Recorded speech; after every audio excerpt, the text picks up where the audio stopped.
allow the two children to attend the budget every year. It's okay. Off your mind. It's okay. Off your mind. Like me. Chai!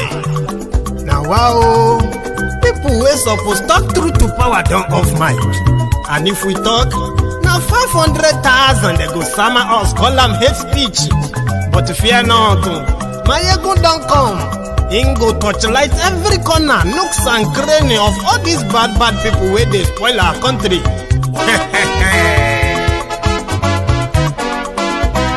So my people make we laugh, oh yo yo. Maiyegun don't come, oh yo yo. My people make we shout, oh yo yo. Maiyegun don't come, oh yo yo. Maiyegun don't come, man of the masses, oh yo yo. Maiyegun don't come, oh yo yo. Maiyegun diary Politico, oh yo yo. Maiyegun don't come, oh yo yo. This one not the off in mind, oh yo yo. Maiyegun don't come, oh yo yo. And in the touchlight every corner, oh yo yo. Maiyegun don't come, oh yo yo. Okay, some people be they holla say they want the power. Chai, them be promise us say we go get light and power. Nah. Them hustle sote they can't get the power. But now they know they do anything with the power.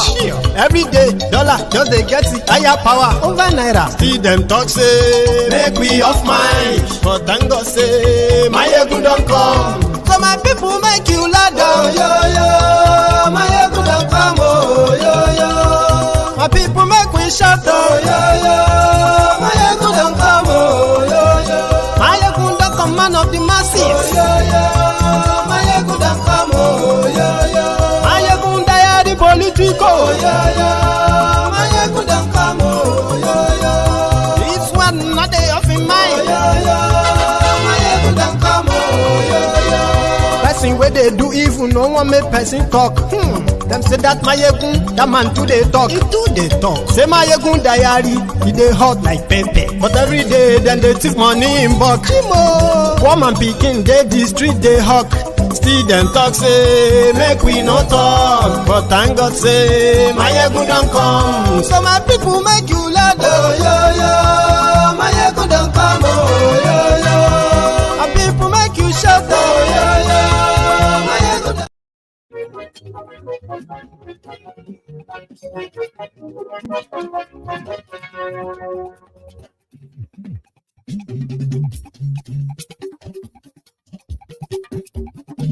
Hello there.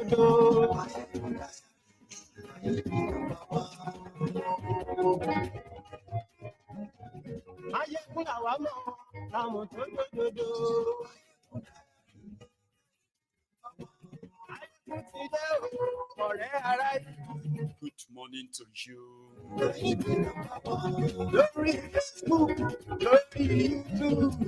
Good afternoon to you. And good evening to you from wherever you are joining me from.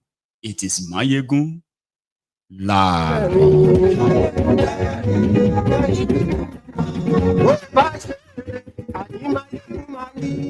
Innocent Obi and Larry Babs. Every one of you joining me from YouTube and everywhere else, please, you are welcome, by the way, right? Share the broadcast. In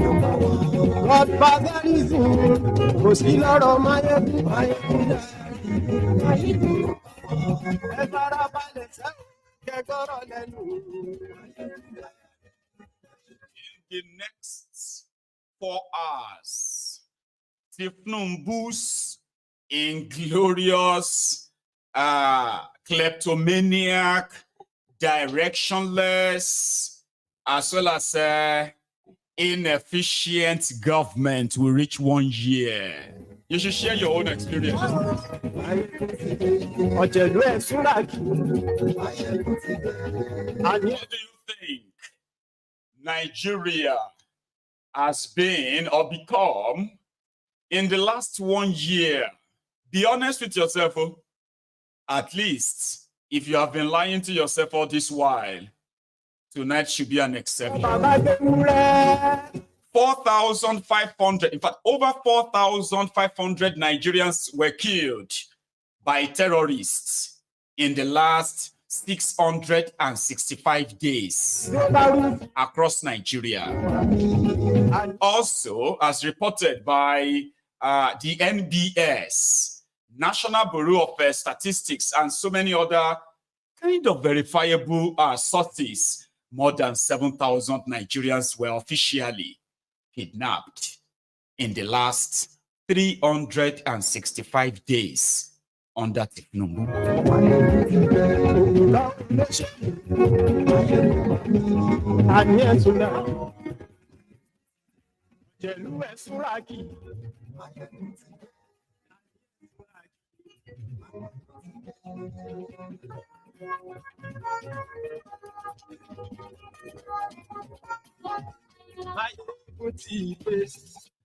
Now, today. So, good morning to you once again. Good afternoon to you, and good evening to you. This is Maiyegun live. I don't know if we should have a minute silence for 4,500 Nigerians slaughtered under Thiefnubu. I don't know if we should say, may their souls rest in peace. Now, to be honest, I would rather not go by both. Okay? Facts can be so facts can be so stubborn. And there is no amount of propaganda, lies, manipulations, gaslighting that will ever change facts. Fictions, lies won't change facts. And unfortunately, facts like this is why people like us continue to remind ourselves, okay, that Nigeria is a crime scene.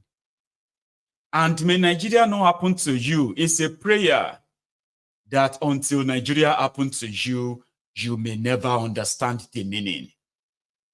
Facts like this continue to remind all of us of our mortality, where you and I knows that we are just a disaster waiting to happen. We are the surviving victims, but we are still going to go down if this current rudderless, lawless establishment continues. Whether you are rich or poor, educated or not, it won't really matter. The consequences of a failed country that these guys are running, we are all living on a borrowed time, if we are being honest. You see those victims of the last 365 days, probably many of them did their best to reject this APC, Egbekegbe, murderous, incompetent criminals. Maybe some of them supported Thiefnubu, hoping that maybe Thiefnubu is different from Bokohari last. Over 4,500, whether they are for or against this contraption, did not make it to Thiefnubu's 366 days of forcing himself on you. More people have become hopeless. Those who returned from Nigeria, I am talking about those of you who are living abroad, diasporans. You went back to Nigeria, you saw things yourself. You saw things for yourselves. Then you return back to where you came from and you continue to push the propaganda narrative of Thiefnubu and gang. I actually saw some of them telling people to please forget about how people are pretending online. That people are really going through a lot in Nigeria. I am talking about hardship that you can never pretend that you are not seeing. Many of us living in the diaspora, we have increased the allowances that we give to our loved ones, family members, friends. We have increased these allowances by over 300, 400%, just to help them meet up the hyperinflation of the contraption that the likes of Thiefnubu and Co. are celebrating as an achievement. Now, you know the truth. You can lie to yourself. You can, all of that. But there is damages. There are damages, though, that no matter how much you pretend, they will continue to manifest. The black tax or black taxes that we are now made to actually pay for as Nigeria economy gets more destroyed and ruined. The responsibility of not letting our own family and loved ones become beggars on the streets of Nigeria has further mounted more financial burden on so many of us living in the diaspora. And this is just year one, the 9th year of APC. In the, I mean, you know, they say something. They said that you know that in the 80s and 70s, right?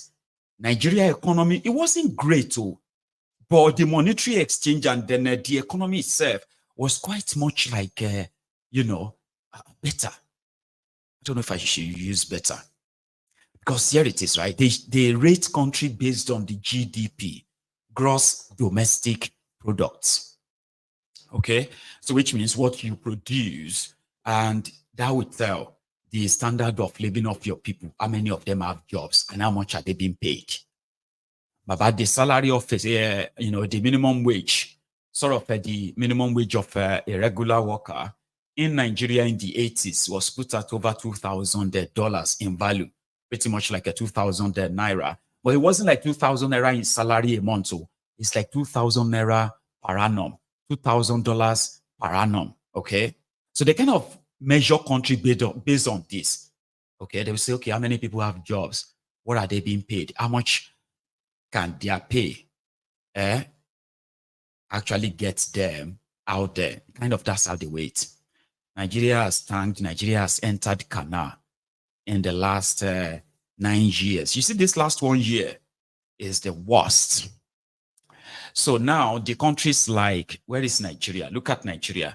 So Nigeria's supposed GDP has now crumbled to like $1,000, no more. Meanwhile, countries like, if you look at countries like, what's this one? Togo, Angola, what are those names? Yeah, when you see countries like Cote d'Ivoire, Liberia, no, sorry, not Liberia, Cote d'Ivoire, Ghana, Gabon. This is what averagely they believe people will make annually in these countries. When you go to the Giant of Africa, I say, Baba, even Togo, they hand like Benin Republic, 2,000 per annum GDP. So what that simply means is that these criminals have succeeded, right? Not only reducing your purchasing power, they have actually succeeded in infusing generational poverty on you. They succeeded in destroying Nigeria economy because the insecurity in Nigeria is an industry now. There is actually no real effort for real to end the terrorism in Nigeria. They just wanted to manage. They just want to manage it. So just let's manage it. Now, in the last 365 days, let me read this out to you where they put the official figure of those killed. Premium Times shared this, but they are not the author. The source is called the Acolyte, right? So these are those who are monitoring the insecurity in Nigeria. 4,500, over 4,500 killed. But here is how the death happened by geopolitical zones. in the Northeast, which is the bedrock and foundation of terrorism in Nigeria, Islamic terrorism in Nigeria. Northeast, under Thiefnubu in the last 1 year, have lost officially over 1,400, over 1,500 Nigerians have been killed, while over 4,300 Nigerians have been officially abducted, kidnapped. Next is North Central, where you have Kaduna, Kogi, Kwara, Niger. From the record, they are the second most hit, where you have over 1,500 as well as people killed under Thiefnubu in the last 1 year, while over 1,300 were reportedly kidnapped. A majority of them are still in the kidnappers' den. Then the next is South, which is number 3. Oh, before South. Northeast. Northwest was the highest earlier, but now Northeast. They said over 800 people were killed, while over nearly 700 officially kidnapped. Also, in the South, the Niger Delta. So they said over 330 people have been killed by Fulani terrorists. Because listen, we also need to remind ourselves, who are those killing them? Fulani terrorists. These people are victims of terrorism.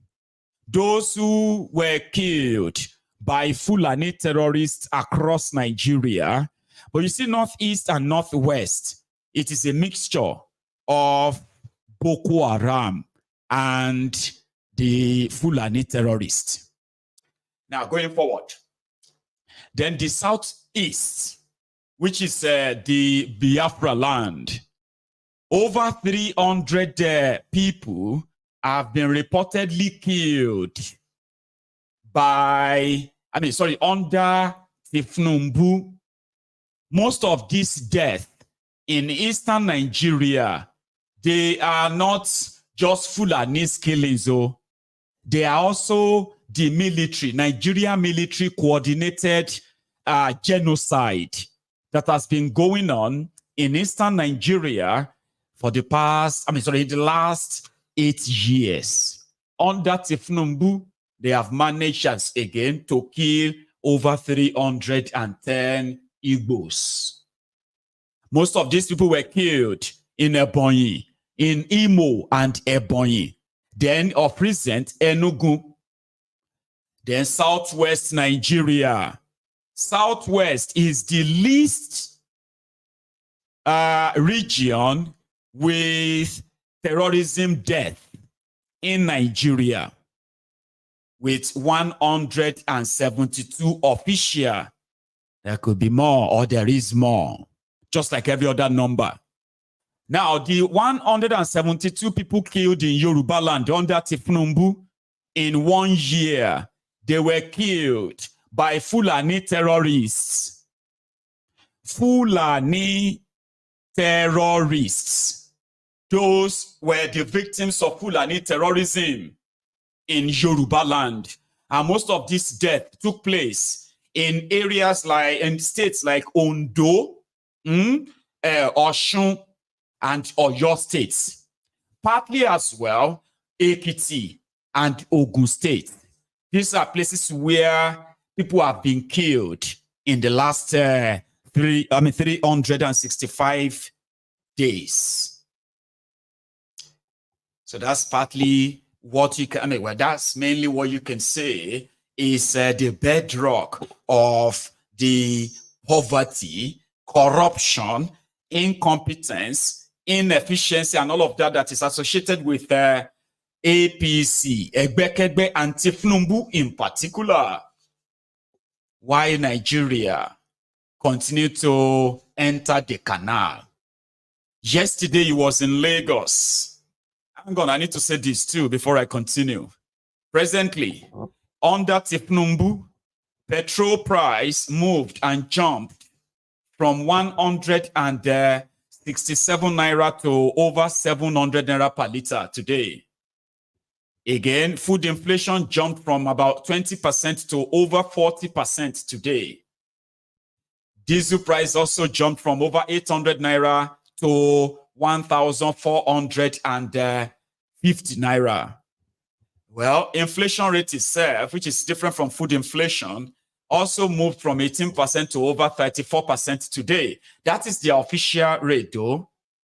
Then, foreign reserve of Nigeria, according to them, dropped from $35 billion, $35.09 billion. It fell and dropped straight to 32. How much?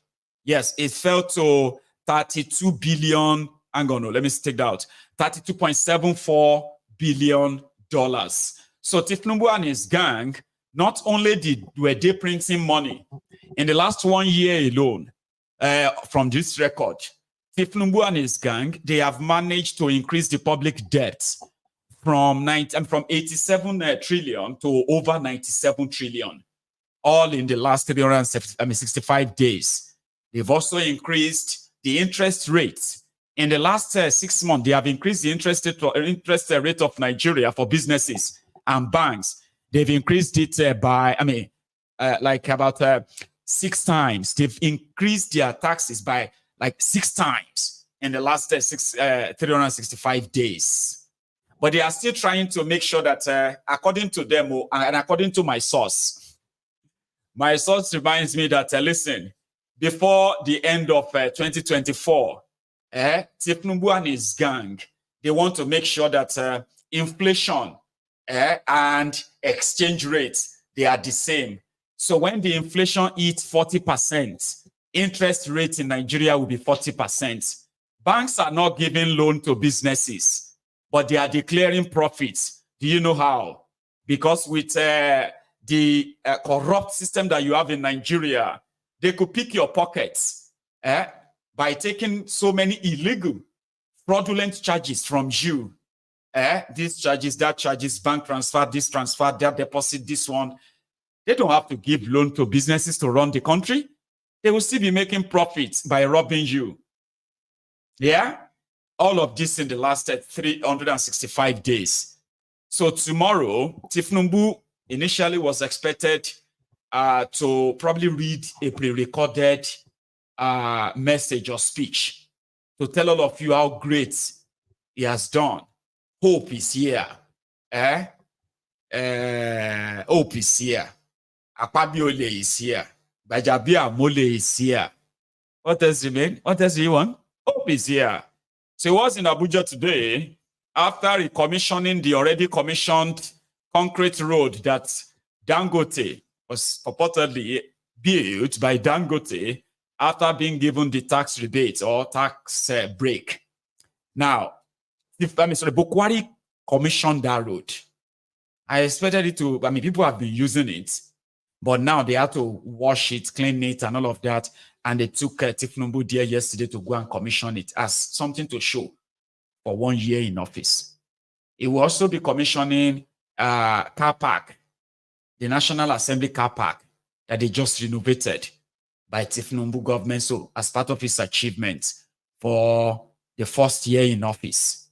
They also built a place where it's called the Parkway.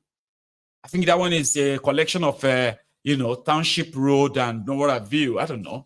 So Kolu was there today when he returned to Abuja. Let me see if I still have that clip of him returning to Abuja.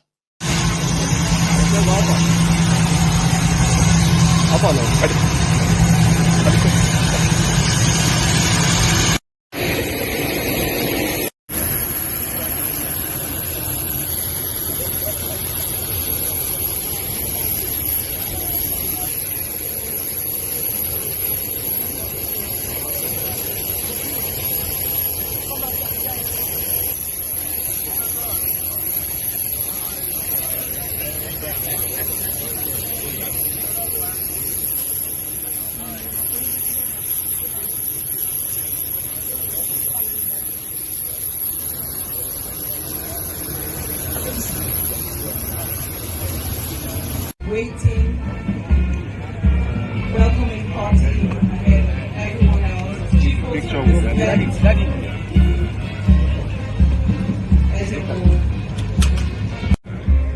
Honorable Minister of State FCT, Chief of Staff to the FCT Minister, the Head of Service, and the Executive Secretary of FCDA, and the Managing Director of Cetraco. So that was that. You know, they are trying to put things together to make it like Thiefnubu, he has something to do. You know that these guys, what they know, they do not understand building human capital. Oh, when it comes to them mountain blocks or you know, poorly constructed roads and all of that, so that they love cutting tapes. That's all they want to do. So that will show that they are working. So they have to quickly put few things together for Kolu, so that he can show that he's cutting tape. And he spoke. Here, look at him. He spoke at that event where he said this, thanking his pal.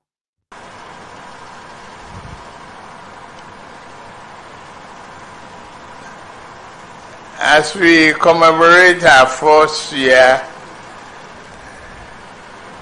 in office,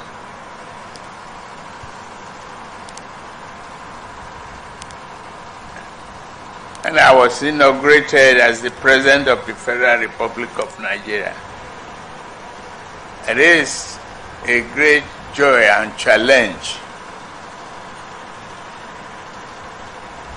that we have a huge job on our shoulders.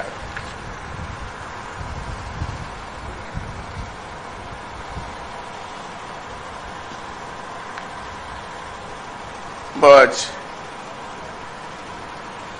transformative project you are seeing, I heard from his remark that this project could have been an abandoned project for 13 years, scratching the surface.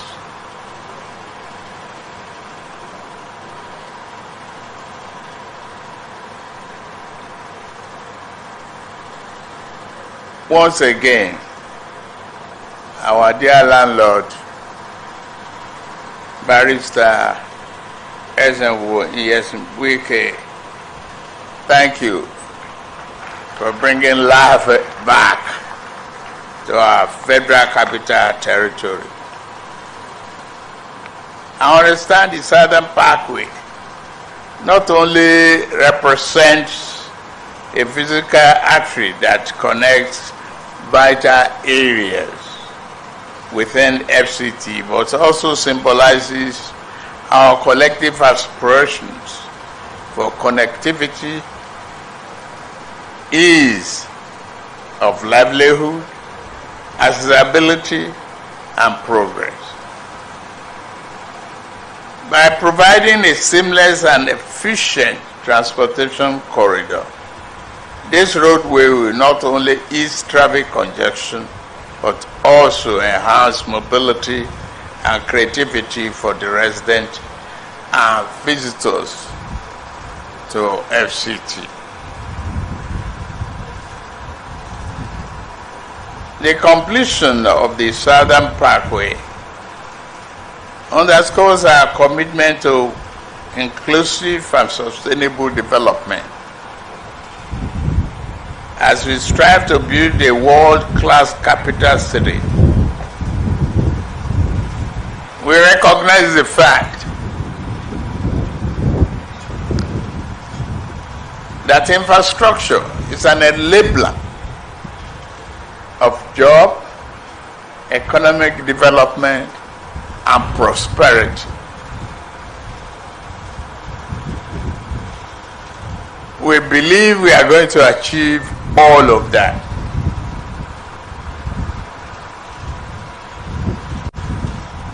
The need of our citizens is paramount in our minds.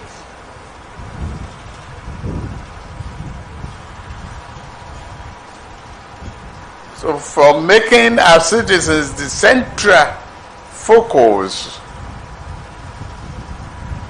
of our development. We believe Nigeria will succeed.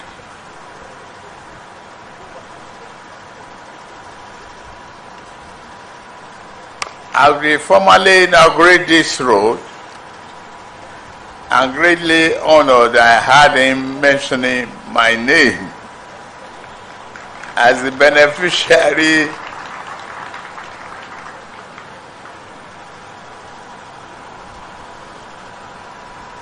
Thank you very much. Thank you for being a very good team leader.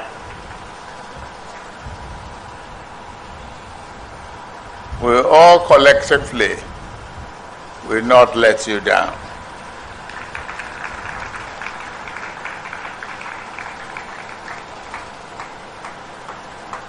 To me, the contractor evaluation is in the hand of Nyesom Wike and his team. I just recognize your presence being here.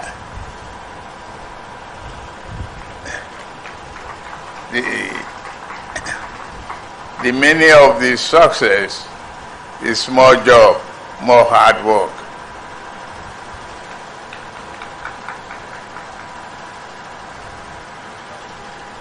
On this note,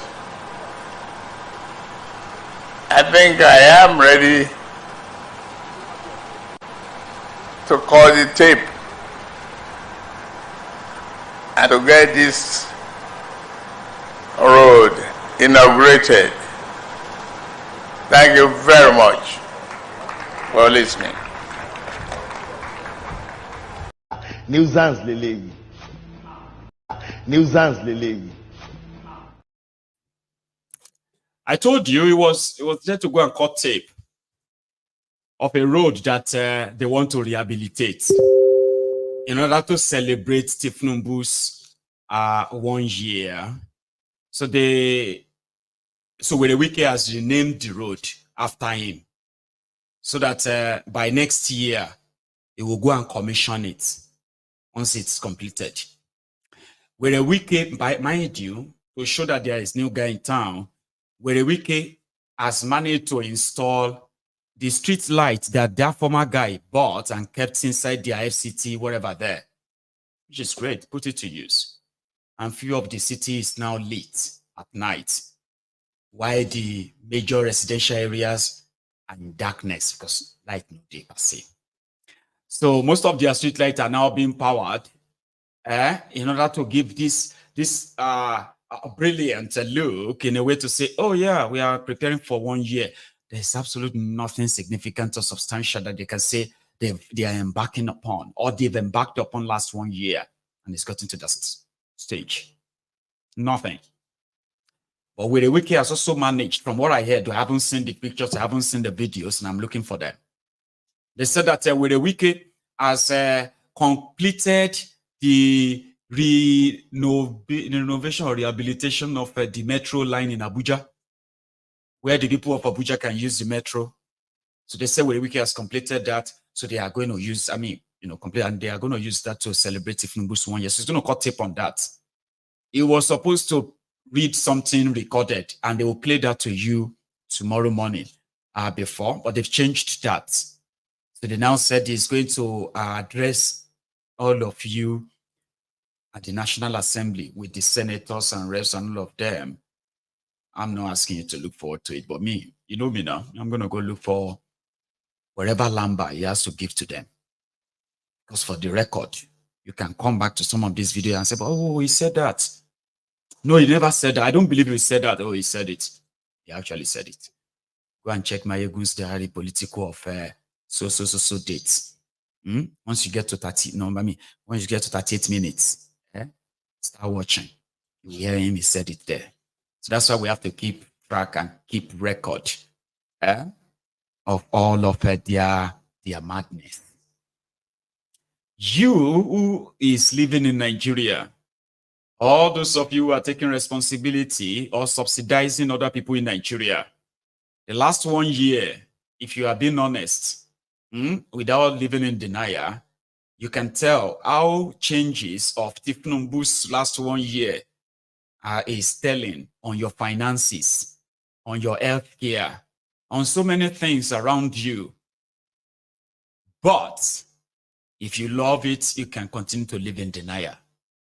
So we look forward to tomorrow and the other dramas that will happen. But I get loads of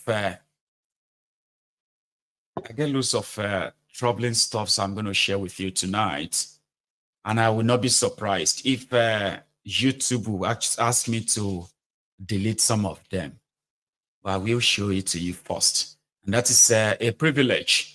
It is a privilege to those of you who have the chance of watching this live, because those who are likely going to watch the replay, some of the videos and clips I'm going to show you tonight, they are likely or possibly would have been deleted, but we'll still do it anyway.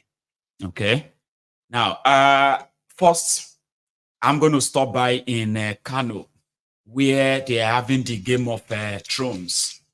Since I told you the time we were speaking on this when it all started, I said, you have not heard the last of it. Now, a quick catch up, okay? In 2020, under the former government in Kano, led by Mohammed Gandola. I don't know. Anyway, you know Gandola, the APC chairman now, okay? So he removed his supposed boss's friend, and that's Sanusi Lamido Sanusi, for criticizing him and asking him to be removed. So he removed him. Then he created 5 emirates out of Kano. That is, he broke the Kano Emirate into 5. Okay? Gaya, Bichi, and 2 others. Then Kano. So the main Kano that used to be one, that one still has the Emir. He now chose Adobayero, the man on the left on your screen now. Adobayero. So he was chosen as the new Emir. You see the one on the right, Sanusi, was removed for criticizing the governor. Then fast forward it to 4 years later, okay? The person who installed the one on the left is no longer in power. And the friends of the one on the right that got removed, they are now in power. So they just changed the law by saying every action taken by that former government in the face of the law, they never happened. There was never any other emir apart from Sanusi. And there were never any other emirate council that has emirs, Bichi, emir, this, never happened in the face of the new law. Because when Gandola wanted to create them, he created them by amending the Kano State bylaw that allowed him to create and other. So that same state assembly, under a different political party in power, they now went on to go and amend the amended bylaw by saying that amended part never existed. It never happened. That is when the situation now led to courts. So Sanusi got reinstated. Breaking news, everybody hear about it. Oh my God, what's going to happen to the current emir then? Nothing. It's just going to have to go and look for something else to do. It will no longer be an emir. Says who? So that night, they released a court order that said Sanusi must never be reinstated. Adobayero didn't do anything wrong. But shockingly, the judge that gave the order is currently in Washington, in America. So which means he probably just gave the order on WhatsApp. Then the following morning, the state governor, the current governor, they now order for the arrest of the removed emir. Now, the removed emir has landed in Kano. He was quickly moved to Nasarawa, a makeshift palace. Now, he's been there. However, there are court cases initiated, Baba. So as we speak now, okay, that was yesterday. Today, there was a court order that said, you, Adobayero, stop parading yourself as Emir of Kano. You are not Emir of Kano anymore. Stop. That was a court order, not me. This afternoon, another court order came. This time around, not for Bayero. It is now for Sanusi. You, Sanusi, Lamido, Sanusi, stop parading yourself as Emir of Kano. You are not Emir of Kano. Another court judgment. And that confusion shall we be on top in Kano since morning. Then I saw some of the members of APC members of Kano State House of Assembly in Nasarawa to pay homage to their Emir. Ranka Dede, Saki, Dansaki, something like that. While others were on the streets saying, no, Sanusi is not their Emir. Who is the Emir of Kano now? I see these guys in Nasarawa and Kano.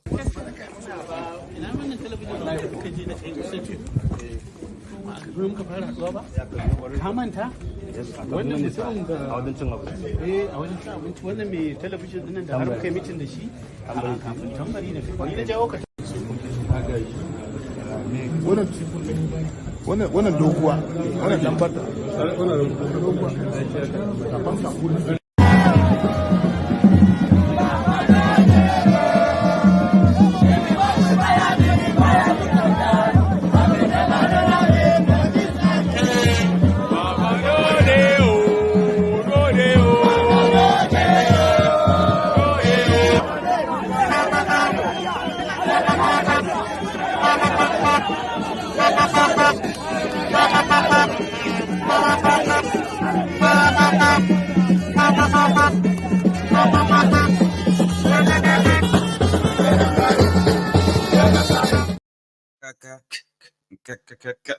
Sort of.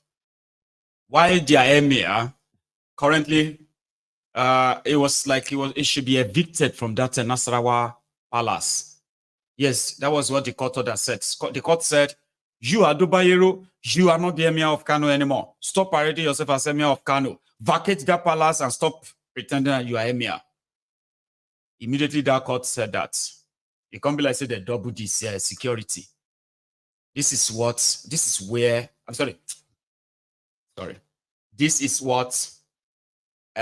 security around Adobayero's palace actually looks like. Just briefly.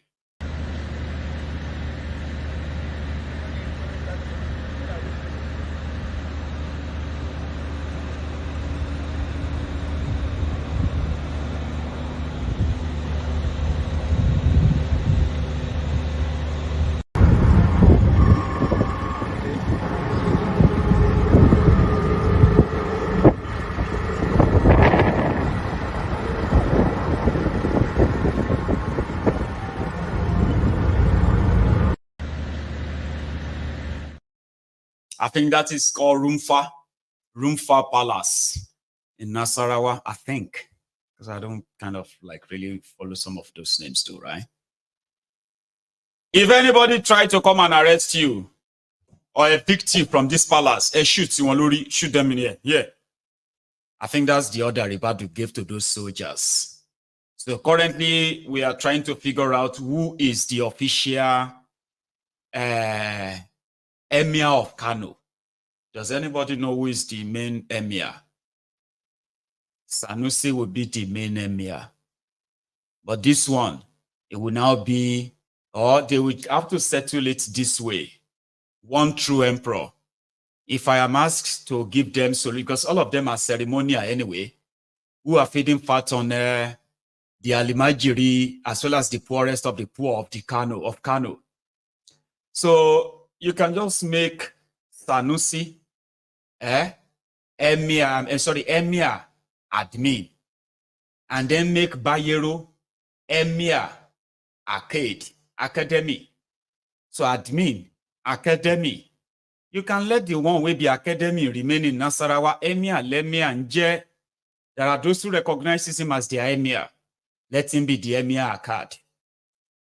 Then the one that you have already taken to Kano, Sanusi, just make that one Emir admin.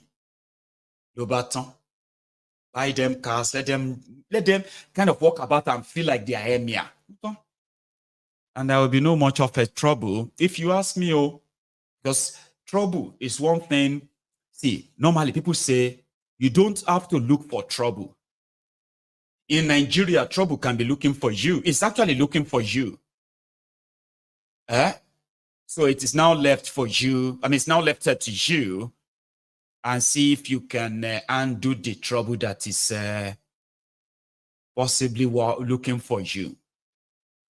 Look at this young man. He is paraded as a criminal. But when he had a chance of facing the media to tell his own side of the story, I don't know if his expression here helped him, but it didn't. But if you want to see what trouble looks like, let me show you one. Take a look at this. Police don't catch me for this Abuja. Police never ever give this kind of work before for my life. Because this time, I don't sleep in Abuja, I don't pass 2 weeks. The last time I go sleep in Abuja is yesterday night, and they can't catch me again. What happen when you sleep inside motor? Sir, I do make a paint, and they paint motor. The motor will paint, then I sleep inside. And I sleep inside. When I sleep inside, I don't get money to enter transport, go out. For me, I go slow, go come. Now 3,000 naira, go come slow, 3,000 go come, and 2,000 man. That's 2,000. I said 1,600 naira. Then my wife use 100 naira for later. My girlfriend will never marry, but she don't born for me. Yes, she use 100 naira for lady 1,500. I use 400 naira buy granite. I chop 2 granite. The remaining granite and the police come out of my pocket, boss and to away. I swear this morning I go to see the common knife. It's about to want sleep. It's about to let this carry me come here this morning. I know they carry me come down. The common knife come out go here. Why I don't do anything? I just they cry for years. Somebody nobody can help me. Now they cannot shut up. And then they look. I swear. No way mechanic painting work for Jabi garage forest. For that Kibi road, Adi. Plenty people know me. Nobody will know me for Jabi because of class I work. I swear, nobody will know me for Jabi. Na mechanic they do, na every time they do. Any work where they do for Jabi, you go know me because although everybody. Now then they come, they give me work. Where I go give me work, mechanic go give me work, Panabita go give me work. All of them they na me that they give work. I don't like my organ name na Wale. That's why they teach me work for Jabi. Na Jabi in there till tomorrow. You see there till now. His name na Wale. In there till tomorrow. In there now. Hey, my name is Daniel Abejide. You say quarter,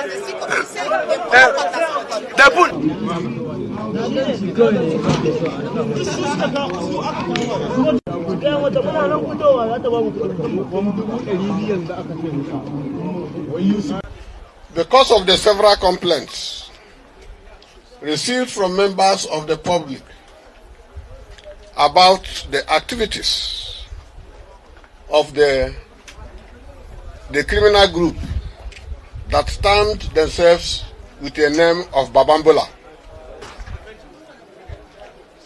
So far, we have arrested many of them. Some of them are here. About 300 of them already in the prison since yesterday.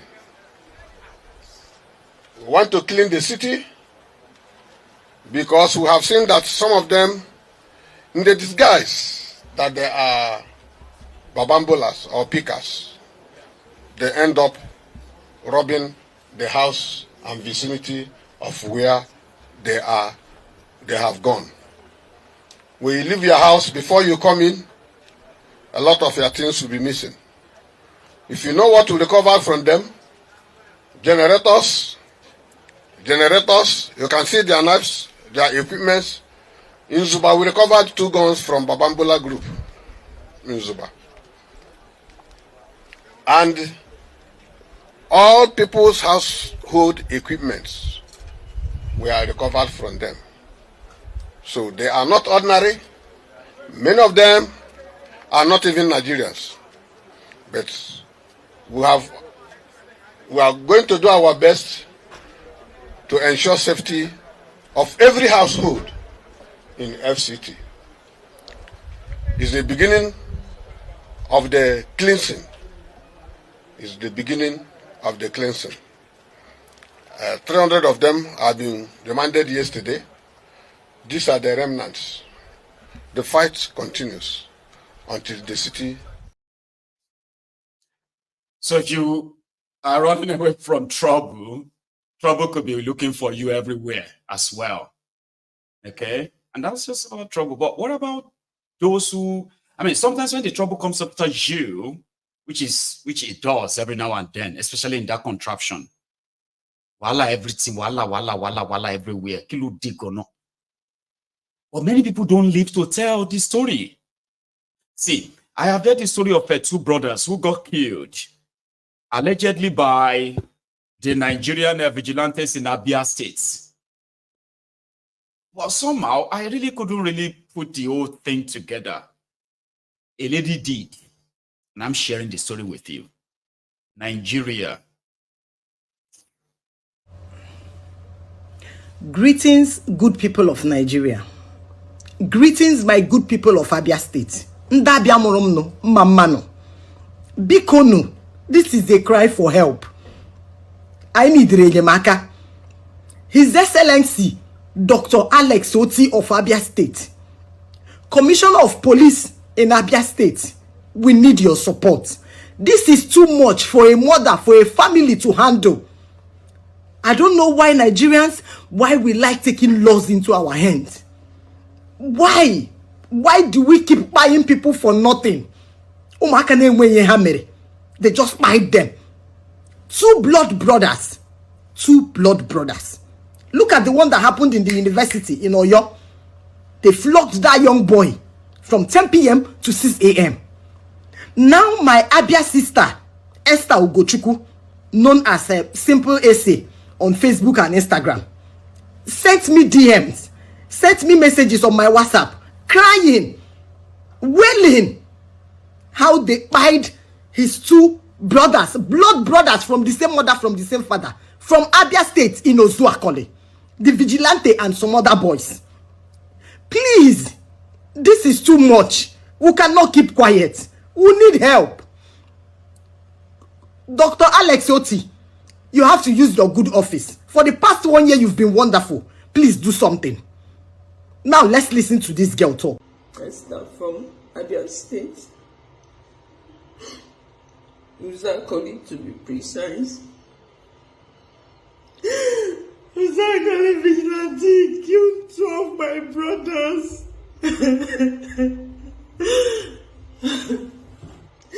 2 of my brothers for no reason. For just mere arguments. For no reason. They didn't steal anybody's thing.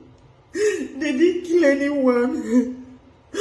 Vigilante, Abamba boys in Uzakoli, they ganged up, killed my brothers, 2 of my brothers.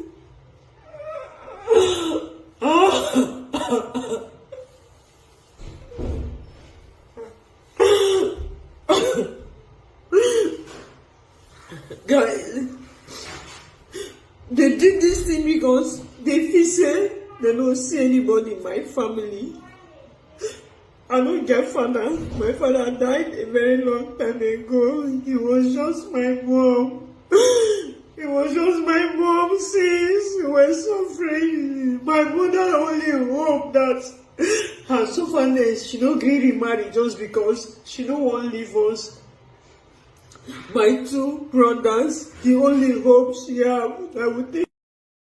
They just had an argument. Young boys to young boys.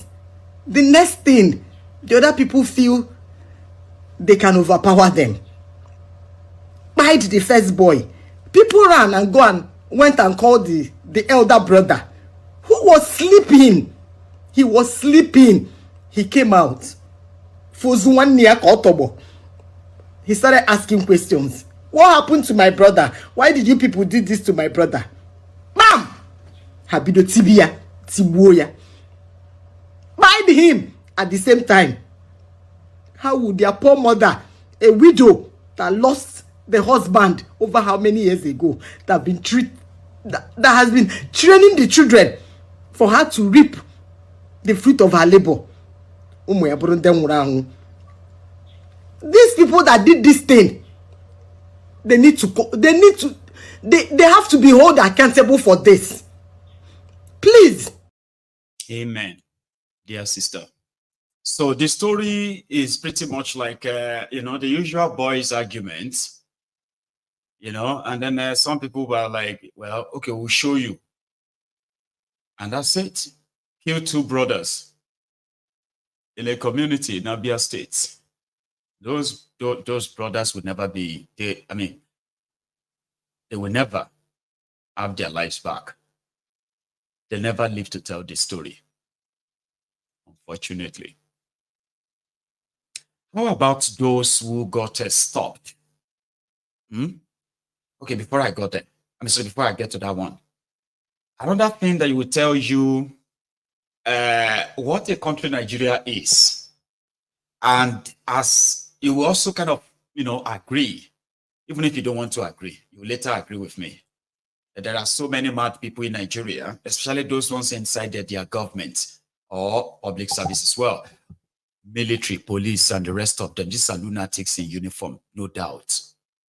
But what I saw today between the custom officials and VIO, I have never seen anything like that in my life. What is the business of customs, who works on the border, and the VIO, who checks vehicles' particulars on the road? Of what relationship would they have that they started beating themselves on the street of Abuja? I'm going to show you. That's another video that I said, it's good you are watching it live now. By the time we are to watch the replay, YouTube may tell me to take it off, and you miss it. I'm going to enjoy them now, at least for those who haven't. In Nigeria, and the people you'll be seeing on this screen, these are vehicle inspection officers or something, VIO. Nigeria custom officials. And ladies and gentlemen, enjoy.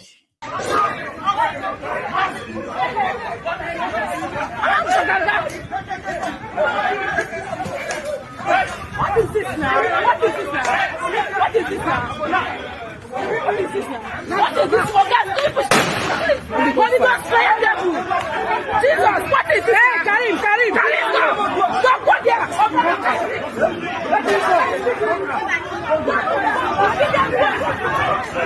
Twice. Holy Ghost fire!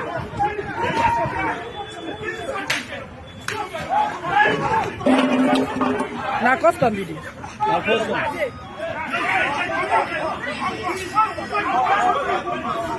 No, sorry, no do. Sonny, no do.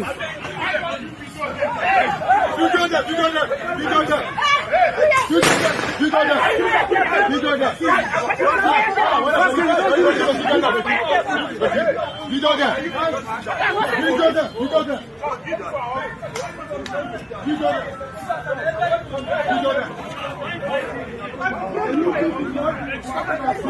I get that.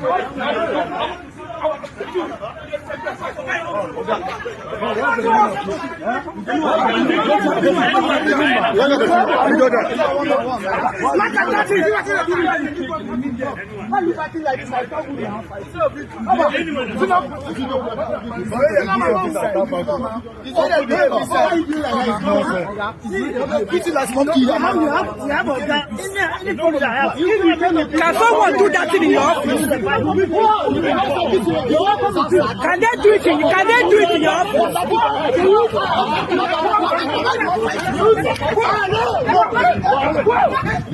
Can they do it in your office?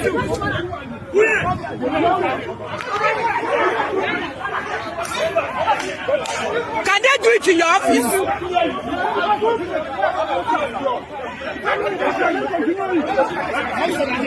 Can they do it in the office? Can someone do it in the office? Can they do it in the office? I collect all of them. Arrest him. Can they do it in the office? Come here.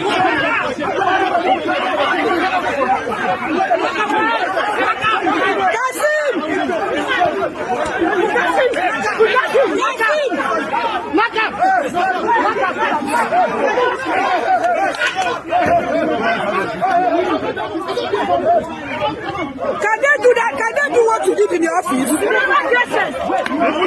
they do it in the office? Can they do it in your office? And why?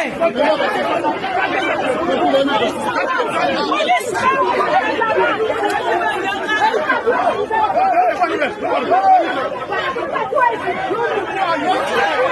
they do it in your office? Twice you don't do. Can they do it in your office?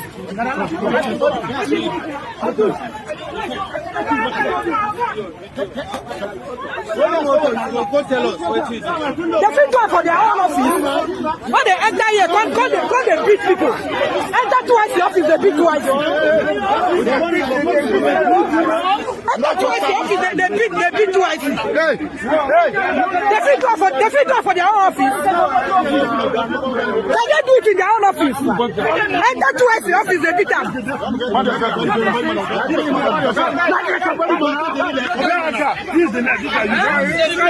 You use my phone now. Enter your office, they beat them. Another press office. Enter his office, they beat them. Another press office. He used knife for this man body.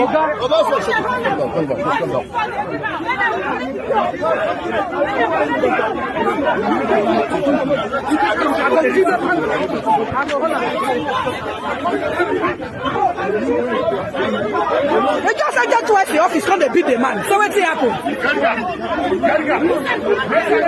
Okay, it's annoying.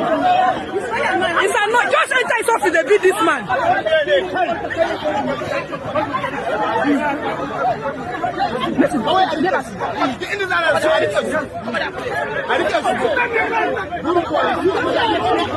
Because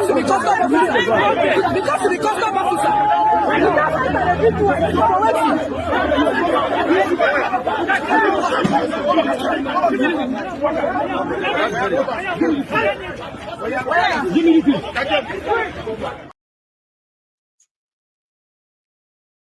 I wanted us to see it to the end. For those of you who are asking them to, military should take over. But you need to see those military too. The kind of character or the kind of people that populates all these Nigeria supposed security agents or agencies. Well, in the other hand, right, we have where one of them was arrested in Borno. They said it's a police, it's army officer or sergeant, no, not sergeant, corporal or something. And he has been stealing the ammunitions and selling them to terrorists. So he got caught. He stole over 601 rounds of ammunition, bullets. I'll show you. And that's a good one.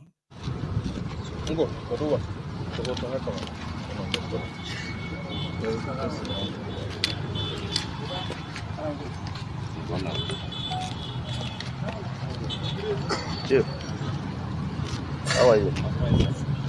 How's your night? That's fine.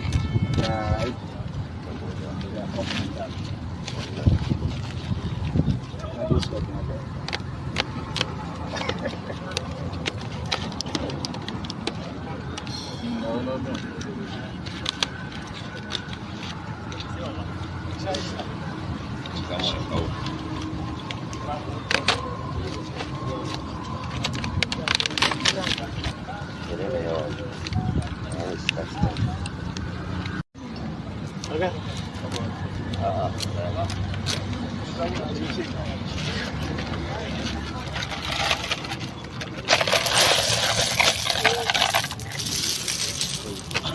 Ku irga shi ɗaya ku gaya mana fisi.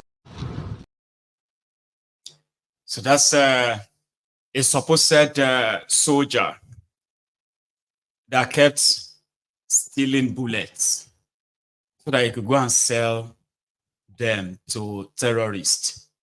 So would you say such people are mentally stable? I know sometimes it's going to be like a poverty. You know, there's nothing poverty cannot make you do. Poverty, there's nothing it cannot make you do. But I don't think it's just poverty. It's a mental disorder. Imagine a soldier stealing the bullets that he was supposed to actually use to kill terrorists. And he's stealing them, saving them so that he could go and sell them to the same terrorists to use the bullet to kill the soldiers. Would you say that's just poverty or mental disorder? It is mental illness. It's not just poverty. Even though poverty can make you mad. Sure, you know. You see, there's something, right? In my office here, I have this small opening. It's none of your business, so, but you know me. I'll say whatever I see because I have to. And I don't know, right? There are these buildings like far away from myself and all of that, but they continue to give me that vibe like I am in Odogbolu. Because my family house in Odogbolu, right? I alone was living upstairs where I had my library and my life. Then if you at the side of my, when you're coming through my stairs, so there is a side window. And if you look at the side window, you'll be seeing the house of the former king, Alaye in Odogbolu, right? Now, I sit here right now, and I've been noticing this for the past few days. Like, there's this gap opening in my window, right?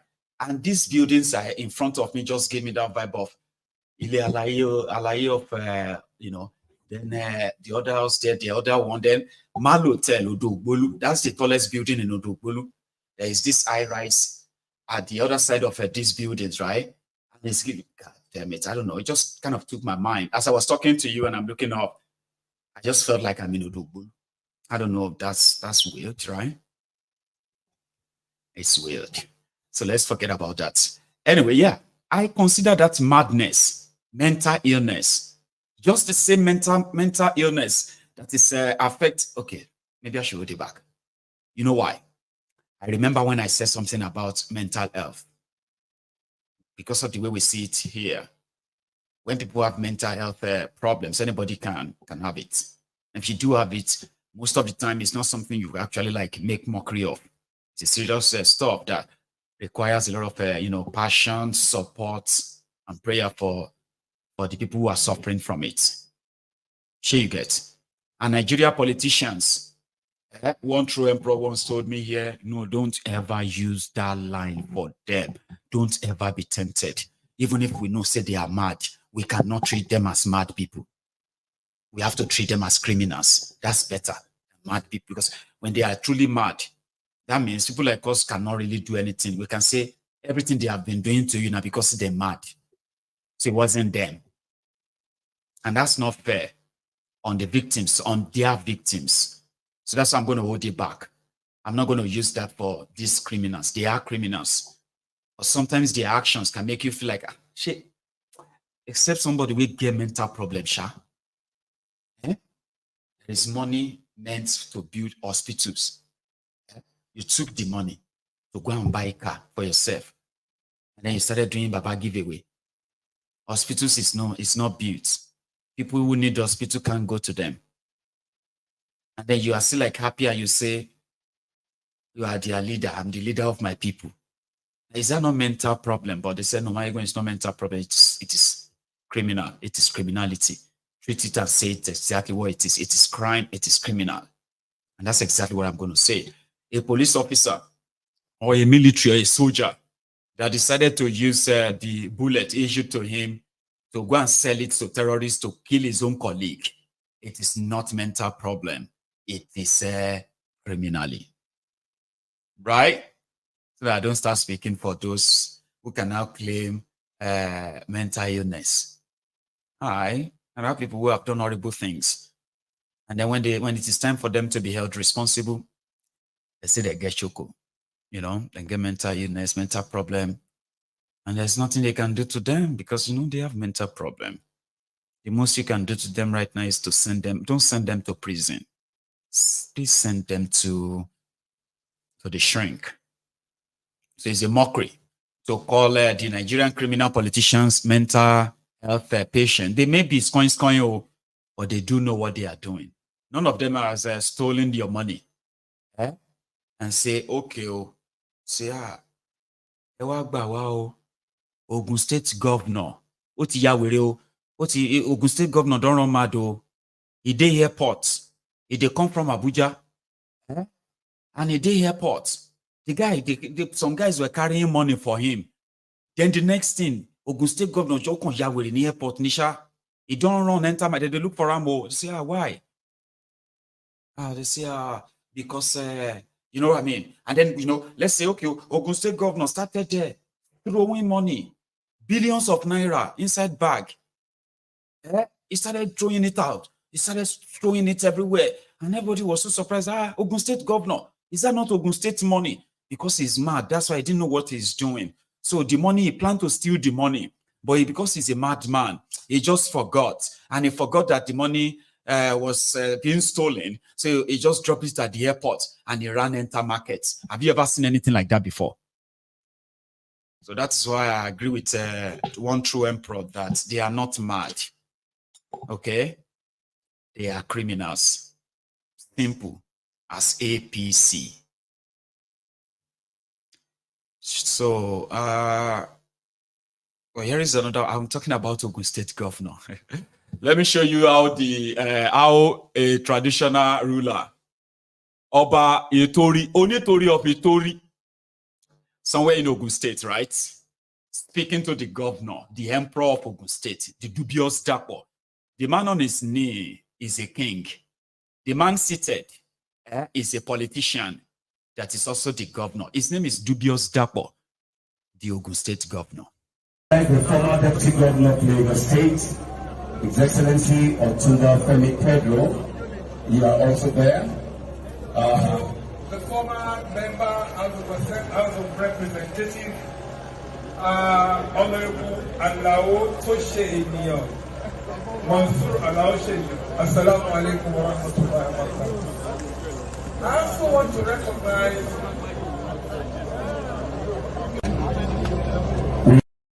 the former deputy governor of Lagos State, His Excellency. So the man on his knee is a royal father. Africa Wala, you will be so livid today right now. Africa Wala is somebody who believes that, as well as one true emperor. These are two men who believes that traditional institutions in Nigeria, called the royal institutions, they have kind of outlived their relevance. They are pure mockery of that traditional, revered traditional stools.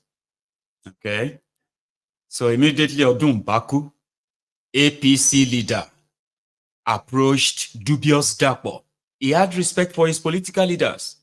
He stood up to greet Odun Baku, one of their leaders from Lagos.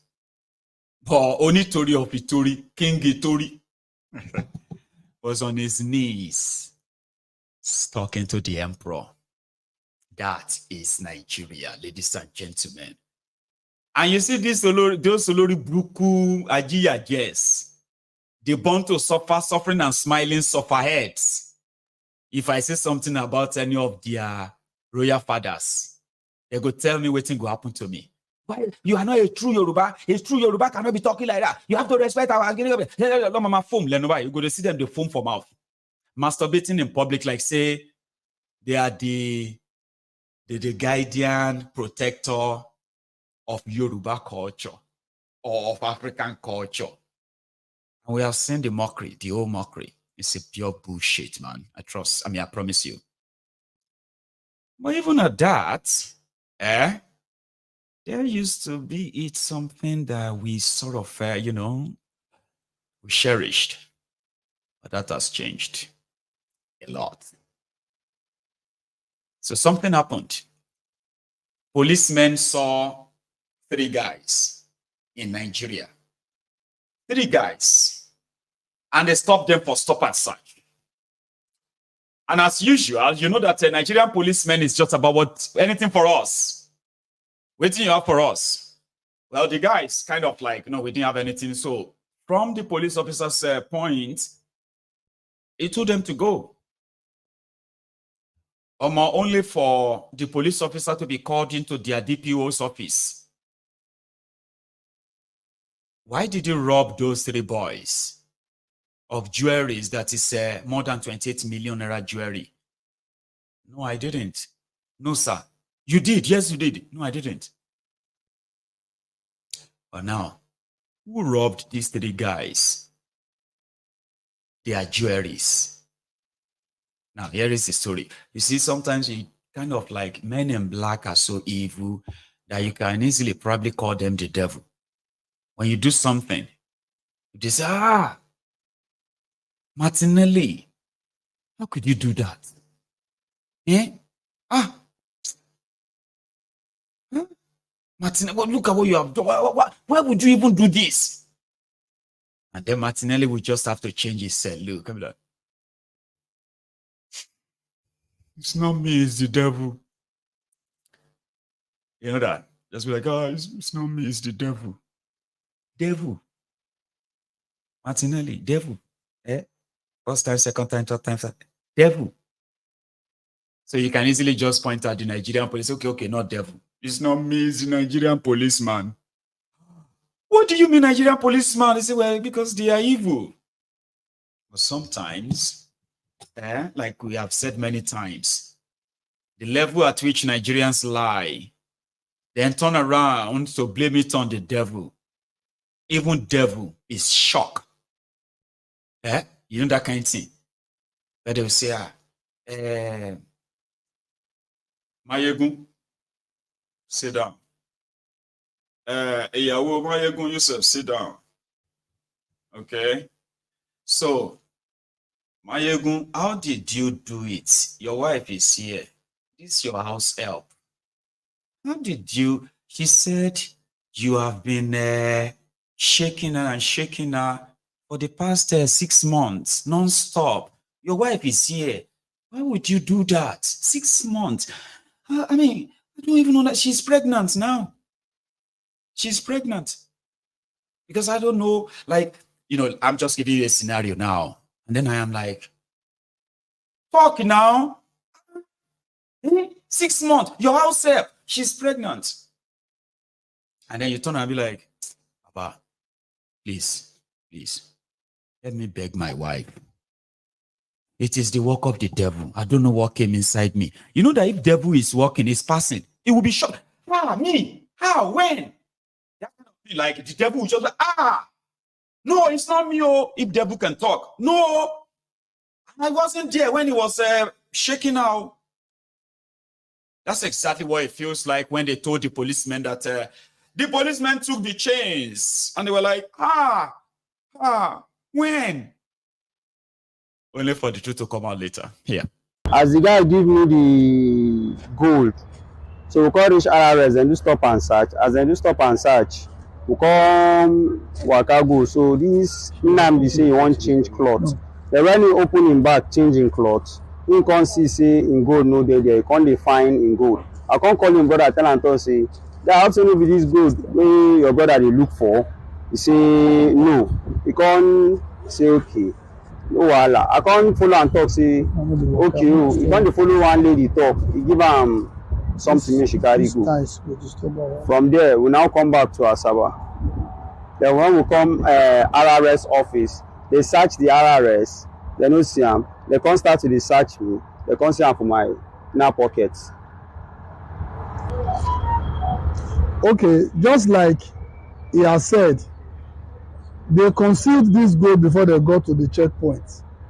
Policemen doing their lawful duty searched them and saw that they were okay, asked them to go, only for them to come back saying that the policemen took this gold from their bag, and even lied that this gold that you and I can see, said it was worth 50 million naira. 15. The policemen were embarrassed, ridiculed, stripped, almost naked, trying to look for this gold. But thank God for the wisdom of the commander, who said even the people who were accusing should be searched. And the man in the middle was searched, and the 2 gold was recovered from him. You see the embarrassment and humiliation police go through just because they want to carry out their lawful duty. We are only doing our job. Telling lies on the head of policemen doing their lawful duty is not the best, and it should be discouraged by all means. And that is why we are bringing it out to the public, because if this gold was not found and this people comes on social media and say police took their gold worth 50 million, everybody will want to come for our head. But look at what we have witnessed today. He said this gold is worth 50 million. Nobody knew what he was having in mind when he was saying it was worth 50 million. You can see for yourself. Thank God the gold was found. It was not just found, it was found in the pocket of his own driver, who the driver also admitted that was given to him by his own cousin. This is what we have witnessed today. Thank you very much. Oh, and I actually want to feel sorry for the police. Oh. Nikure. I tell you, that the one that hid this gold, and you that made the video to show to us that somebody lied against the police. Nikure, one by one. Okay, that's just gonna be my own. What do you call it? My own takeaway from that. There is a reason. I will never feel sorry for a policeman. Would you? I know, look at you. Oh, a police officer who is also a Maiyegun's diary fan. Maiyegun, don't you know that you have police officers as your friends too? Remy, police is not my friend. You are not my friend. Please. I don't want to be your friend. Do you understand? The only thing you should be doing is to do your job. Don't be my friend. Okay, you are my fan. Okay, that's fine. That's fair. But I don't like police. So, the police, they like me, they feel me, they give me concern. Because Nigeria is a place whereby if armed robbers are chasing you, and then you run into a police checkpoint, before you get to that checkpoint, go back to those armed robbers and give them whatever you have. They will let you go. Police in Nigeria will rope you, set you up, and if you can't bribe or pay them, your situation can lead to even further serious pain, where a lot of people are currently awaiting trial. Because the police officer that illegally arrested them could not be offered 5,000 naira, 2,000 naira, 10,000 naira bribe. And they ended up spending 10 years in prison. So you want me? Came you pity your lokpa. And you could one by one. Don't pity any lokpa kokon. Well, then it's if your parents are police officers, you know that normal, you're not supposed better for you. I'm just saying because it's like universally agreed. If you are a police officer in Nigeria, normal, you're not supposed better for you. If it's better for you, na error. You will lose it until then if you can't get policemen as parents, just know that if you are struggling with your life and the rest, I'm just saying, it is generally and universally believed that it's not supposed better for you. Even if you want better for you, you're not supposed agree. Police officers in Nigeria are so evil that the good ones will continue to look at us and wonder, why are we not seeing them? And why are you always seeing the bad? Maiyegun, there are good ones that go shida. No, I'm not saying there are no good ones. And what is that percentage? What is that ratio? So if you see, okay, maybe I should hold it because I can tell you so much, how much content I am a content I have for the policemen and police force in Nigeria. So if I keep saying and continue, maybe I will probably just make you hate them more. Very dishonest, very unprofessional, very criminal. And it's pretty much about who has the money. They are so evil that they are willing and ready to ridicule you, assault you, brutalize you, just to satisfy one criminal politician or political, wherever, anywhere. That is the Nigerian police. Don't ever try to be their friends. Okay? If you have any means of getting rid of them around you, do. Don't befriend them and don't trust them. I feel sorry for some of you who are paying them money to come and protect you. Oh, I have a security detail. Sure. Nigeria police detail. Inside that contraption. Good luck with that. On the other hand, here is what somebody from the northeast part or the northern part of Nigeria, I believe, who has something to say about Thiefnubu's 1 year. It's but still, what he had to say about the insecurity, I want it to be on record. This security situation, the situation we find ourselves today was inherited. That's the president inherited it It didn't just start yesterday. And of course, one would have expected that given the enormity, given the challenges, the security challenges, the president should have hit the ground running in a matter of speaking. He should have prioritized security. He has tried. I must commend him for steadying the ship, for stabilizing the situation in some way. But the truth of the matter is that the situation is concerning, is worrisome, and in some cases, one could say it is worsening, deteriorating. But to me, it is not, all hope are not lost, but the president should have prioritized security. And if there is one agenda that I would have suggested for, to Mr. President to take or to consider would have been security. And his priority should have been security, security, security, and nothing more. We are in a terrible situation. And one thing was not helped, that is like your last correspondent said, if I'm right, he said the president's body language did not convey that seriousness of, that is the seriousness in which he takes security. And I tend to agree in some ways. Now, in this instance, one would have expected that given the enormity, the magnitude of the situation we have, his cabinet, especially those cabinet members that had to do, or that whole portfolios that covers security, that is in terms of defense, Honorable Minister of Defense and State also, the Minister of Interior, the Minister of Police Affairs should have been people who are seasoned.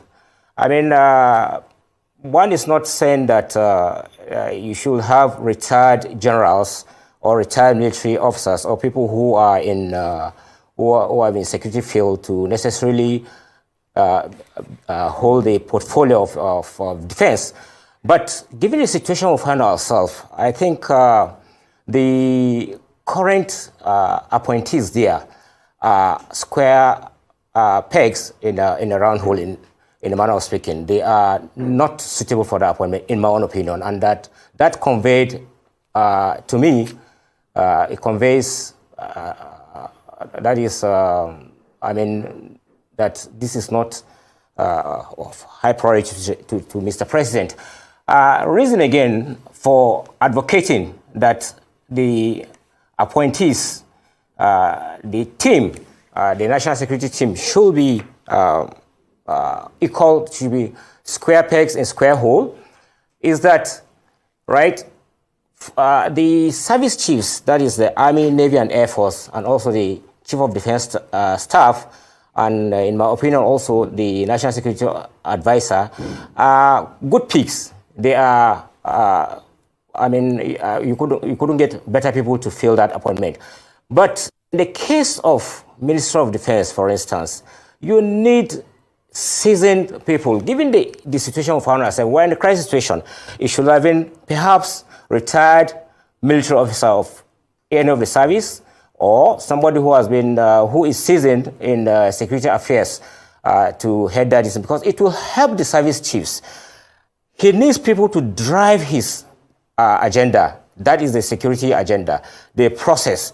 You need people to drive that process. I mean, we're thinking of, he has 3 years left in this first term. If he's lucky to get second term, fine. But 3 years. Now, we need to see results. There needs to be a strategy of how to address this issue. And if you come up with good strategies, you know, have people, competent people to drive it in terms of Ministry of Interior, in terms of Ministry of Defense, Ministry of Police Affairs, you're going to face a lot of challenges because you need people that will support, that will assist the service chiefs to interface with the National Assembly. You need people that will assist the services to also get things from other ministries. Don't forget that when you're talking of national security. Man, God forgive some of you.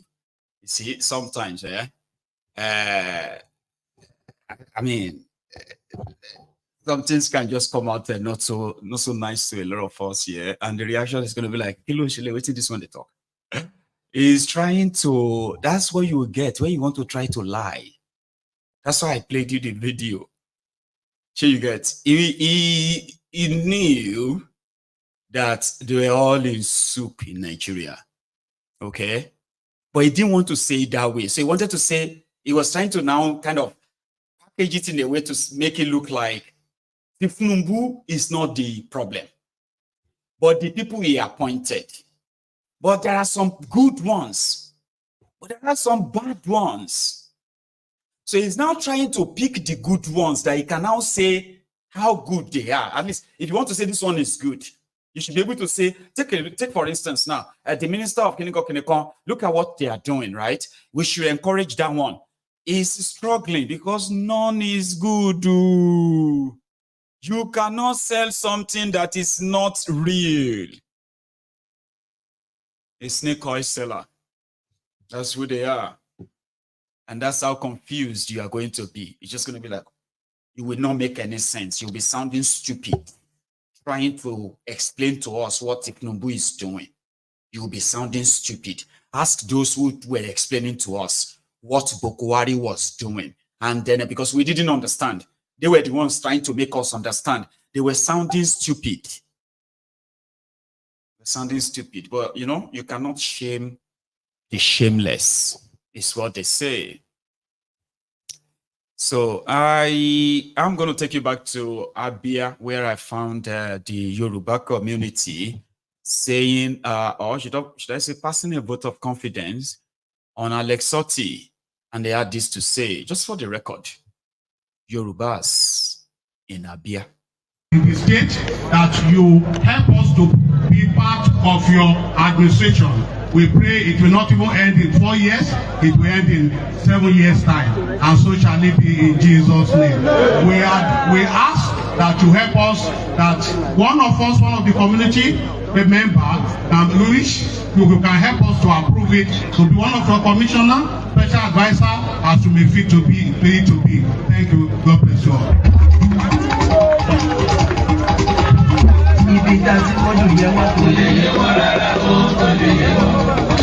Thank you. Thank you very much. The Yoruba community enjoying the Mbati in Enyimba, Abia State. Ladies and gentlemen, let me welcome after now.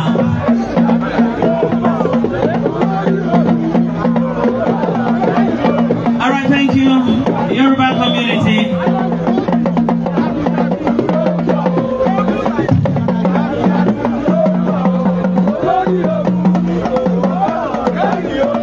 Thank you so much. Eshegon. Thank you. Let me welcome the project manager. So that's the Yoruba community in Abia State. Tabling their demand before Alex Otti, whose government has now announced that they are now cancelling the state of origin in Abia State. Everybody is now Abians. Yorubas, Fulanis, Igbos, Hausas, everybody in Abia is now Abians, and they will be treated that way.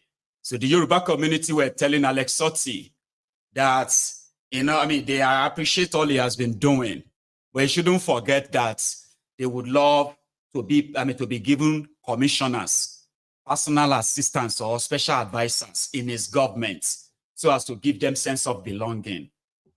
And that is their new Abia, by the way. What about the old Oyo? Today is a Children's Day, isn't it? Anyway, Children's Day, right? So let me show you what the Children's Day used to look like when we were growing up. Or before, see, this one was like before I was, before I was born? Listen, when was Bola Ige governor of Oyo State again? Was that not 1979 to 1983? Was that? And then 1984, Buhari coup. That was the year I was born. Okay, this was before I was born. I experienced it too.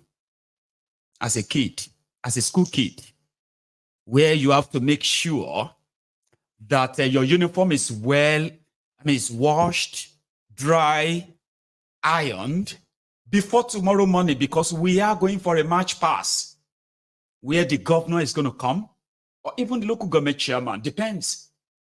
And all of us will have to show our different skills. Children's Day, or your state 1982. The full story.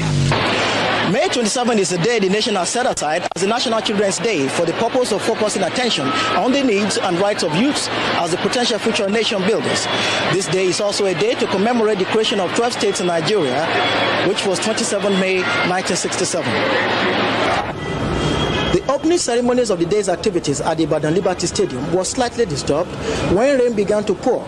However, the events went on as the governor of Oyo State, Chief Bola Ige, stood in the rain from the time it started until it stopped, during which students from various schools, beginning with primary school children to secondary school students, marched past the Oyo State governor, who acknowledged with a salute.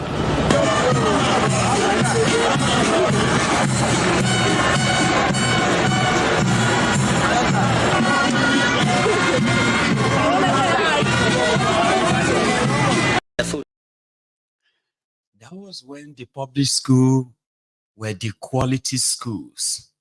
Private schools stood no chance. Where public schools were when I was growing up. It was poor infrastructures here and there, but the standard was standard. I went to public school, primary, secondary, uni. Right? Public. And I turned out good, even though I still believe I was given adulterated education, which I actually never stayed back to finish anyway. And I have no regrets. I didn't stay back to finish. It's a pure nonsense, pure waste of time. And I'm glad I didn't, though, even though I wanted to, but I didn't. I turned out good. I was so good that I was really good. I could have probably been better if the standard of education hasn't fallen during my own time. It's worse now.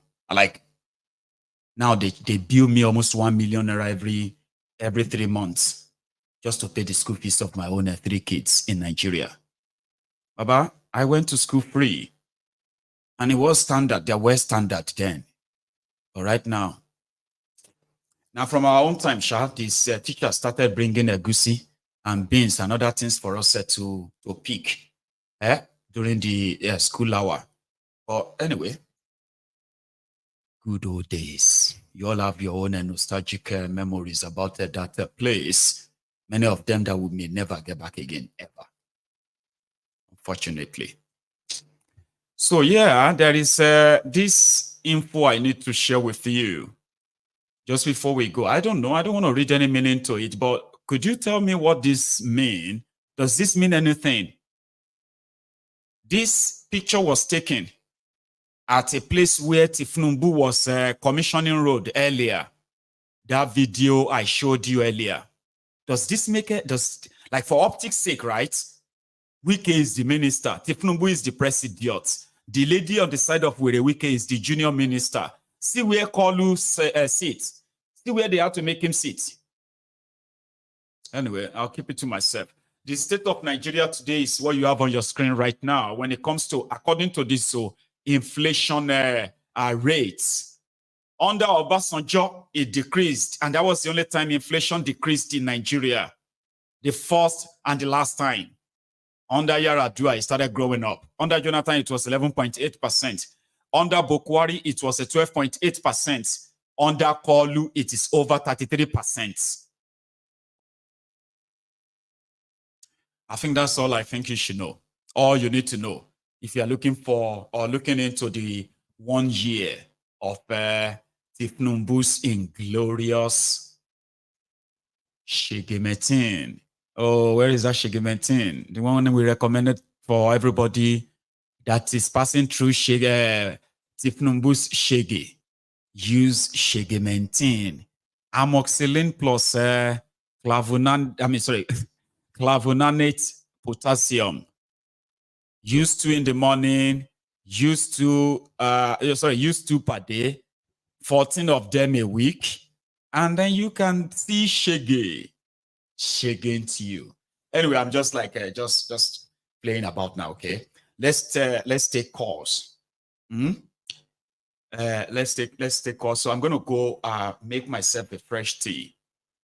So when I come back, I will take calls. So you can call in and be part of this. The number is on your screen. But listen, if you have to go or leave this chat this afternoon or this evening, at least like the broadcast before you go.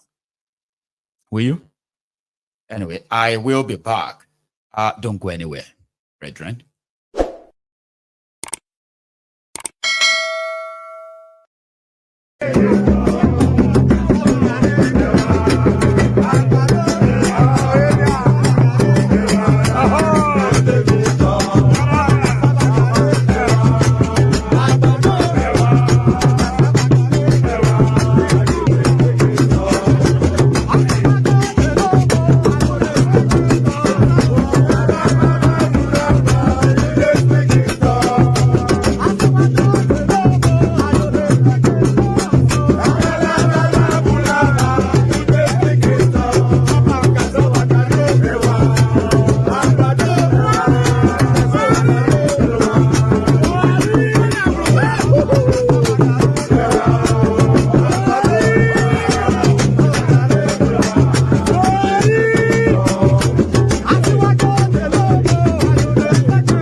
Hello there. Yes, Mr. Maiyegun. How are you today, my brother? I am very well. How are you too? Yeah, I'm all right. Thank you very much.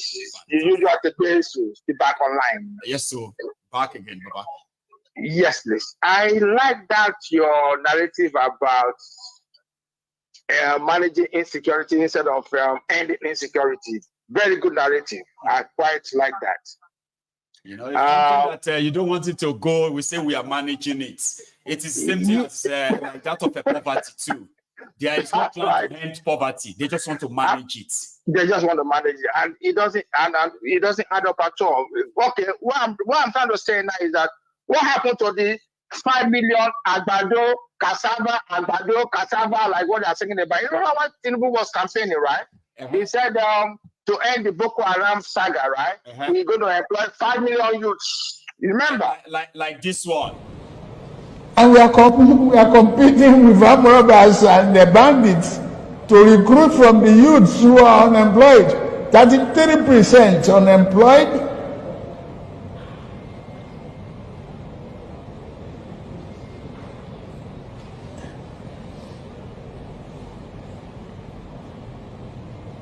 Recruit 50 million youths into the army and the other thing. Take away from their recruitment source. What they will eat? Cassava, agbado, corn, in the morning, yam in the afternoon. It's growing here. You create demand and consumption.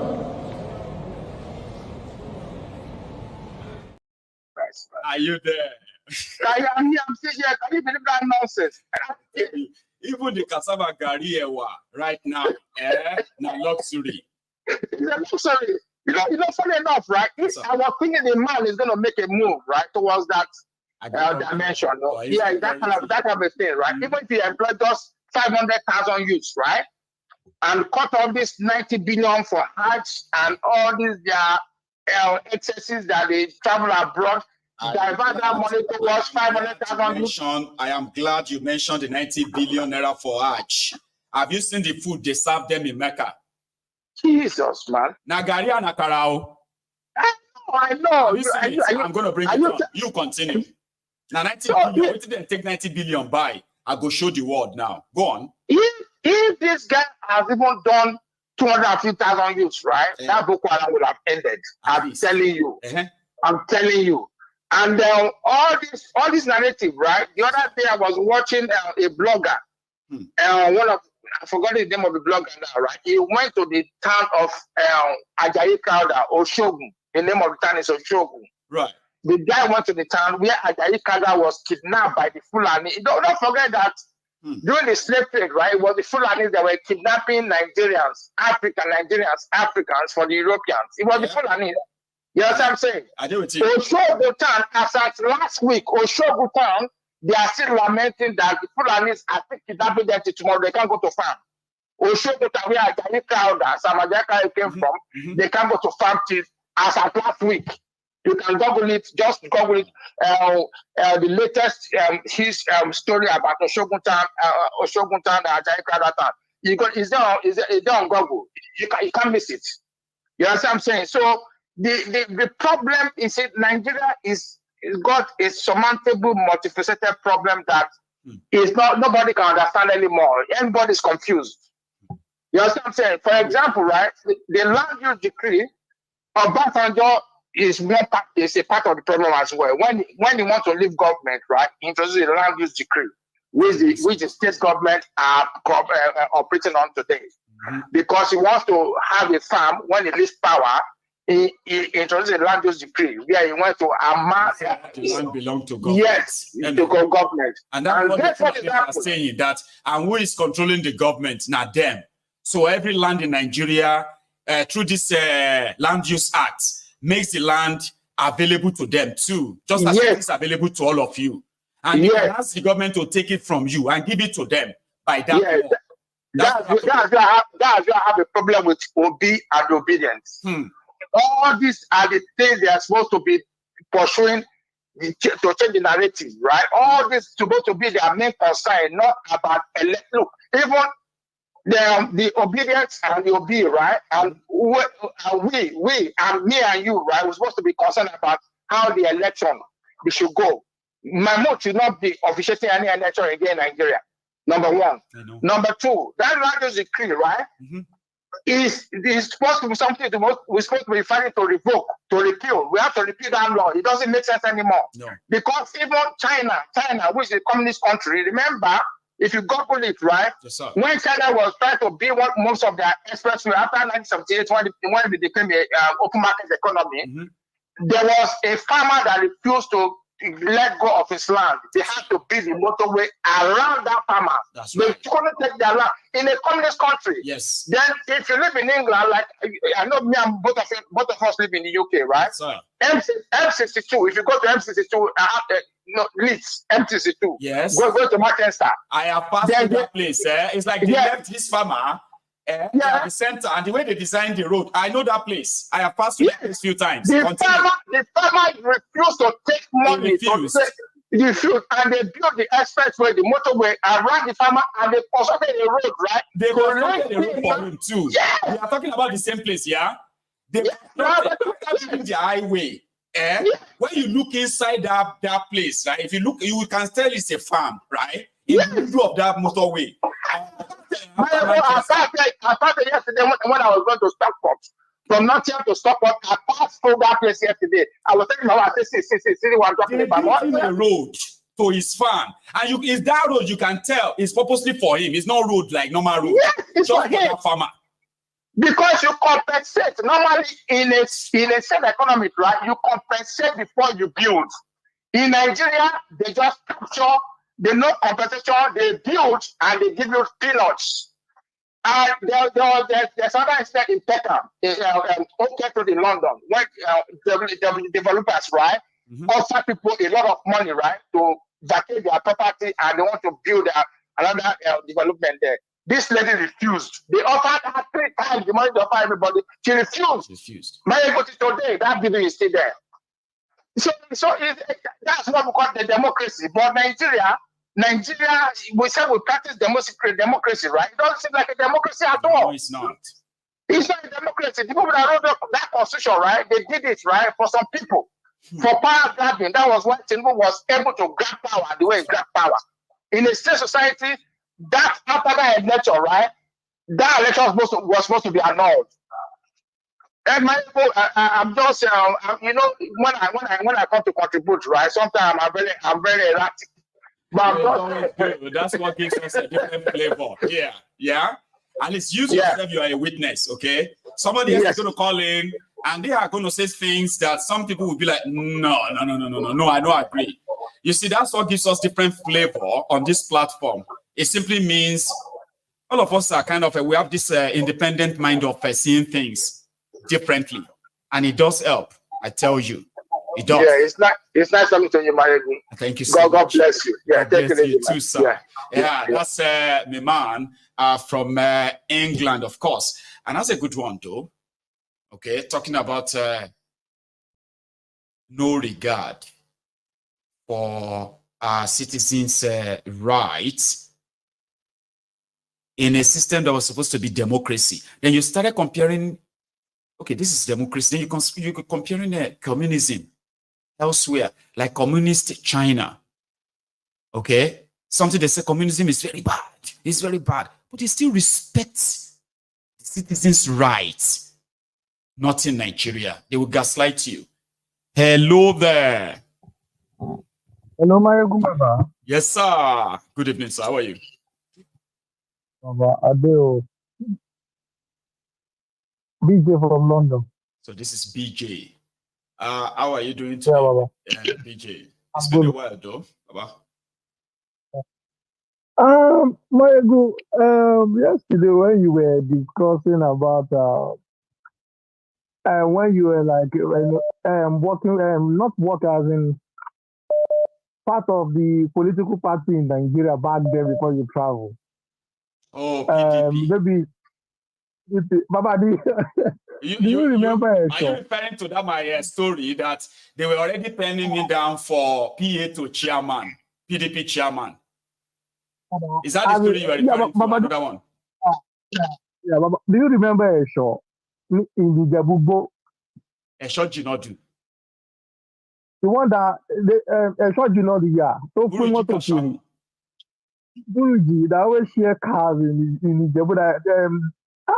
Did you go there? Did you go to that place? Did you ever visit the place? I schooled in the Jabubo in Abuja. Okay. Baba. Everybody there, all those old Baba and Mama, most of them, you know, you see them driving that short car, and in his house. Opel. That's their favorite car. Opel Astra. Opel this and Golf what? No, it's Opel, not Golf, Opel. And I think it's mostly Opel. Yeah. The who. Yeah, so they put a sticker on the car like sure. So I remember when you were saying, you know, like because I remember them because all those Baba and you know, they always I came there too, Baba. These people, because so my friend wanted to be a counselor. Okay, and I happened to be his supposed planning manager. I mean, they plan everything. Sure, you get. So at the time, based on our exposure, right? So it's what I know. I mean, it's all I kind of could use at the time, right? So to me, I was like, oh, let us go and join them in PDP, and then we'll help them, and then you know, you will become the candidate. Nobody can take the ticket away from you. But as soon as we entered Jabubo one day, they said they are looking for, because they make me youth leader, PDP youth leader. Odobolulu, I mean, Ward 4, Odobolulu local government. They always dragging the Jabubo like as in a show. It was PDP that, you know, that owns that Ijebu mainly, like, It you was know, all like, nonsense. It was all bullshit. But I gained a like, lot. everybody, Okay, I gained a lot. I get to understand how this whole thing works. It gave me the best experience of my life when it comes to how their political arrangement works in Nigeria. Well, DJ. Exactly. So, as when you were not discussing it yesterday, I was remembering back then in the Bubo, like everybody there, they always go to a show house, you know, compound. Along Burambeni. Along Burani. You go have to go and cost yourself. Yeah, exactly. I remember. You go and cost yourself. Emi Lagbaja, Omo Lagbaja. Today. Yeah. Mo Male. Mo Edun Aira leleyi o. Mo fi Edun Aira. Ara ni ko pa ni tí mo bá dalẹ̀ Buruji. Anywhere Buruji wants me to vote is where I will vote. If I fail to follow Buruji, make I die. Àwọn èèyàn ṣépè fúnra wọn, wọ́n ṣépè fún àwọn ọmọ wọn. Kì máa jèrè ọmọ mi, gbogbo ọmọ mi ṣe àbá. When you were saying it yesterday, I was just remembering back then in school, like, wow, like, it's true, like, what Maiyegun saying is true about, you know, like, they didn't allow me to, you know, they said that I'm ẹnikẹ́ni tó bá ṣe tẹ́lẹ̀ ní ìgbà yẹn wọ́n lè kú torí ẹ̀ṣọ́ àwọn bàbá arúgbó àwọn tó torí ẹ máa rí wọn tó ń wa mọ́tò yẹn pẹ̀lú àwọn pẹ̀lú like. Anyway, but that's what I want to chip in, because it's just let me to remember back then in the Jehovah. I gave you that nostalgia. It was a true story, you know. Anyway, BJ. You know, it is. Take care of that. Thank you so much. So that's a BJ. BJ just wanted to remember and remember that Ijebu Igbo of then, it was mental. It was totally crazy. Okay. I mean, I was, like I said, I was really, really good. Think about it, okay? When I put my mind into something, I always try to excel. Anything. I would do all I have to do. Normally, I would try to excel. They were so surprised. Me, we just come back from Lagos. I just came back from Lagos. And then, you know, I just kind of, I tied the knot with Yakufo, right? So, and we just got married. And I had to stay in Odogbolu. And staying in Odogbolu simply means that, I mean, I can't just stay. I have to do something, right? So I was running a small business, not so great. Then I've got this pal who wants to be a counselor, right? And I was like, okay, yeah, let's see what we can do. So I would be there up all night, drafting different policies, drafting this, drafting that. You know what I mean? You know, there was no much like you know, printing or internet stuff that we could put up. No. It was all about planning, writing. I will be writing, I will be planning, and all of that. It didn't take time before they knew me inside their meeting in my ward. So we have to go to their meeting now. So we're like the obedient of the era. We didn't believe in their party, but we just believed that if one of us have a chance of being in public office, right, we could from there get some of the things that the real politicians are not giving to us, like support, you know, scholarship for this or that, right? So one of our own, if it's in there, it can use part of that money or give us access to help other people. How naive that we are. So they love me. They were so surprised. Iman so Yoba, and mama wa, and baba wa, eri and yabalagba let's talk pay. Shawari ni kiniko matuso jebu. They loved me die. Like it was like Mubojebu. Mubojebu. And I will speak Ijebu. I will speak to everybody. It was lovely. It was a lovely experience. But I had my eyes on something bigger. I told you this story too, yeah? One day I just sat on my balcony in Odogbolu, and there was no light. Everywhere, the entire, you know, when I sat on my balcony, I could see almost the entire town. You know that now, like, few upstairs houses, okay? Right? So then I was just looking at the old town like that. I was like, damn it, man. There's no chance I'm going to actually be able to really make anything out of this place if I remain in this place. So I was talking to myself on my balcony in the middle of the night, outside. And I will never forget. I will never forget. That was the day I vowed that I was going to leave Nigeria. You know, sometimes you get to a stage in your life that you'd say, except I leave this place, I can never become anything here. You know, that's some level of shit that you have given up trying in a place, and you're like, except I leave this place, I don't know, you know, I don't know, maybe God just answered my prayer. You know, so a year after that, which was after 2011, I packed my bag and I became a Glaswegian, and I never looked back since then. Majority of them in Odogbolu, they were not sure if it was actually real. They traveled abroad. How?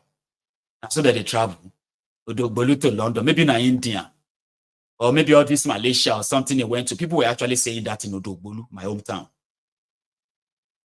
That's how unbelievable my story was to some of them. London. London, call. London. Now so that they go London. Maybe it's maybe in Togo or Ghana, you go tonight, they tell all of you saying go London. Because I just packed my bag from Odogbolu, and that's me on my way to Glasgow. And that's it. I never looked back. Prince Jejeman, I have kept you there for like forever. No shaky, Baba. How are you? Yeah, I'm fine, Baba. Your story is interesting. No shaking. Baba, my story is life story. I was saying it on TikTok the other day, and somebody said, "This is your story." No, jail. You know, straightforward. I say, you know my own story more than me. But you know now, shit happens. But that is my inspiration about life. Every time I look back, I always tell myself that leaving Nigeria was the best decision of my life. Majority of people will never know me if I was still in that contraption. But look at it today. Not true, Baba. It's quite unfortunate, you know, that someone will leave Nigeria, you know, his life will transform. Like, you see, it's like it shows that everybody in that country is inside open prison. You understand? Everybody is just like they thought that they are free, but they are just in an open prison. That's the way I would describe Nigeria. You know, because it's like the basic things that you want need for life that a government supposed to provide is not there. You know, so it's like there's no government. You know, so let me first of all, Baba, before I go too far, let me thank you so much. You the other day, you know, you encourage our people on Temple of Truth, and they did their justice to my new song Parasite. Right. You know, the subscription now has crossed over 1,000 plus. Oh, you finally crossed the 1,000, yeah? Yes. Oh, yes. That's a great one. We need more people. We need more of us. So please go take a look at Prince Jejeman's channel. You see, when he has more people on, this will be his motivation. And somebody like him who can sit down and think and write songs and put tunes out there, they are very, very crucial to a movement like this. So we need to keep encouraging ourselves. Okay, I implore us to please. It's important. The Prince. Thank you so much, Baba. It's in fact the channel is growing minute by minute. I've saw the subscriber and it's coming slowly. Yeah, slow but steady. It will get there. Yeah, I'm really encouraged. Yeah, thank you everyone on Temple of Truth. Thank you so much. I really appreciate. Thank you. You know, we'll continue to push until our freedom is sure and guaranteed, and we believe it's gonna be so. It will. You know, now the Kano must be free. If he's not freed, all of us are all engaged. Not free. We are not See, free. injustice to one is injustice. Injustice anywhere is injustice everywhere. Okay? Exactly. So an injustice to one ordinarily, automatically should be an injustice to all. Because after that person, you could be next. If you keep quiet, right? Who do you think will speak out for you when it is your turn? That's why we all have to speak out as much as possible. That's right. Prince. So another thing again is to encourage everyone. 30th is Thursday. 30th May. That's right. Is on Thursday. It's 2 days time. And tomorrow, Wednesday, is the only day that kind of covers it. By Thursday, all roads should lead to London, the Parliament building. Starting from the Parliament building, you said, and then people will march from there on. Yes. Let me put that sticker on, and for people who might want to reach out or call or contact on their way, right? We are expecting over 2 million people in London, so tomorrow, it's gonna be massive. It's gonna be a full house. Just come out there, and we are going to see me perform Parasite for the first time publicly. Great. You know, Maiyegun is going to be there live and direct. Yes, I'm coming. You know, so if you want to see Maiyegun in person, this great man we are watching on telly, come to London. Prince Come to London and see him live and direct. Okay, we are waiting for all of you. We are going to host all of you. Yes. So thank you so much. The thing I want to contribute today, quick one, is about this Baba Soyinka, the oppressor professor. Oh, you mean the confessor? Confessor. They call him Confessor Bajue. You know, people they have names now. He called the obedient Bajue. They turn around, they call him Confessor Bajue. Confessor. You know, one thing I observe, you know, I want our people to note one thing about oppressor Soyinka. That's what I. You call him oppressor, right? Okay. Yes, oppressor Soyinka. Yes, he's an oppressor. You know, so what they do, you see this Badorian generation of APC. What they do is that they constantly, when they see that there's nothing to keep people busy, they will just bring out one person to start saying something, you know, just to stir the water. Let there be heat going on. You understand? So that if there's something that they are doing, which maybe they are cooking, another evil they want to do, just to divert people's attention from it. Because if you see the time he came out, what he was saying has nothing to do with Obi or has nothing to do with. You understand? Obi is not the president. You should be talking about the state of the country, or you just switch to Obi. Like, come on, man. It's distraction. It's distraction. You get what I mean? Dude. They just want people to be busy talking something that is irrelevant. Why they are busy stealing? Why they are busy stealing? You know, so to make you attention, not okay. For instance, let me expose this. What they did concerning the people going to pray at Mecca. They dish out. They stole 90 billion naira. That's about $26 million. That's what they stole. See what they have them in Mecca of Nigeria. I was asking people where they use 90 billion or send go Mecca or seafood where they serve them all. 90 billion. Either the money has not been released, or some people don't chop them. I mean, which one we see that they serve a karangari for Mecca or long? People that paid nearly 10 million naira to go. Maiyegun, thief and terrorists, pullers or rock. Hey. You understand? The money, the 90 billion, waiting Alaba Jerry, they take 90 billion do. They stole that money, you know, and you know, to keep people distracted, not to talk about that one, because people were shouting, ole. They brought out Oppressor Soyinka to start stalking. You understand?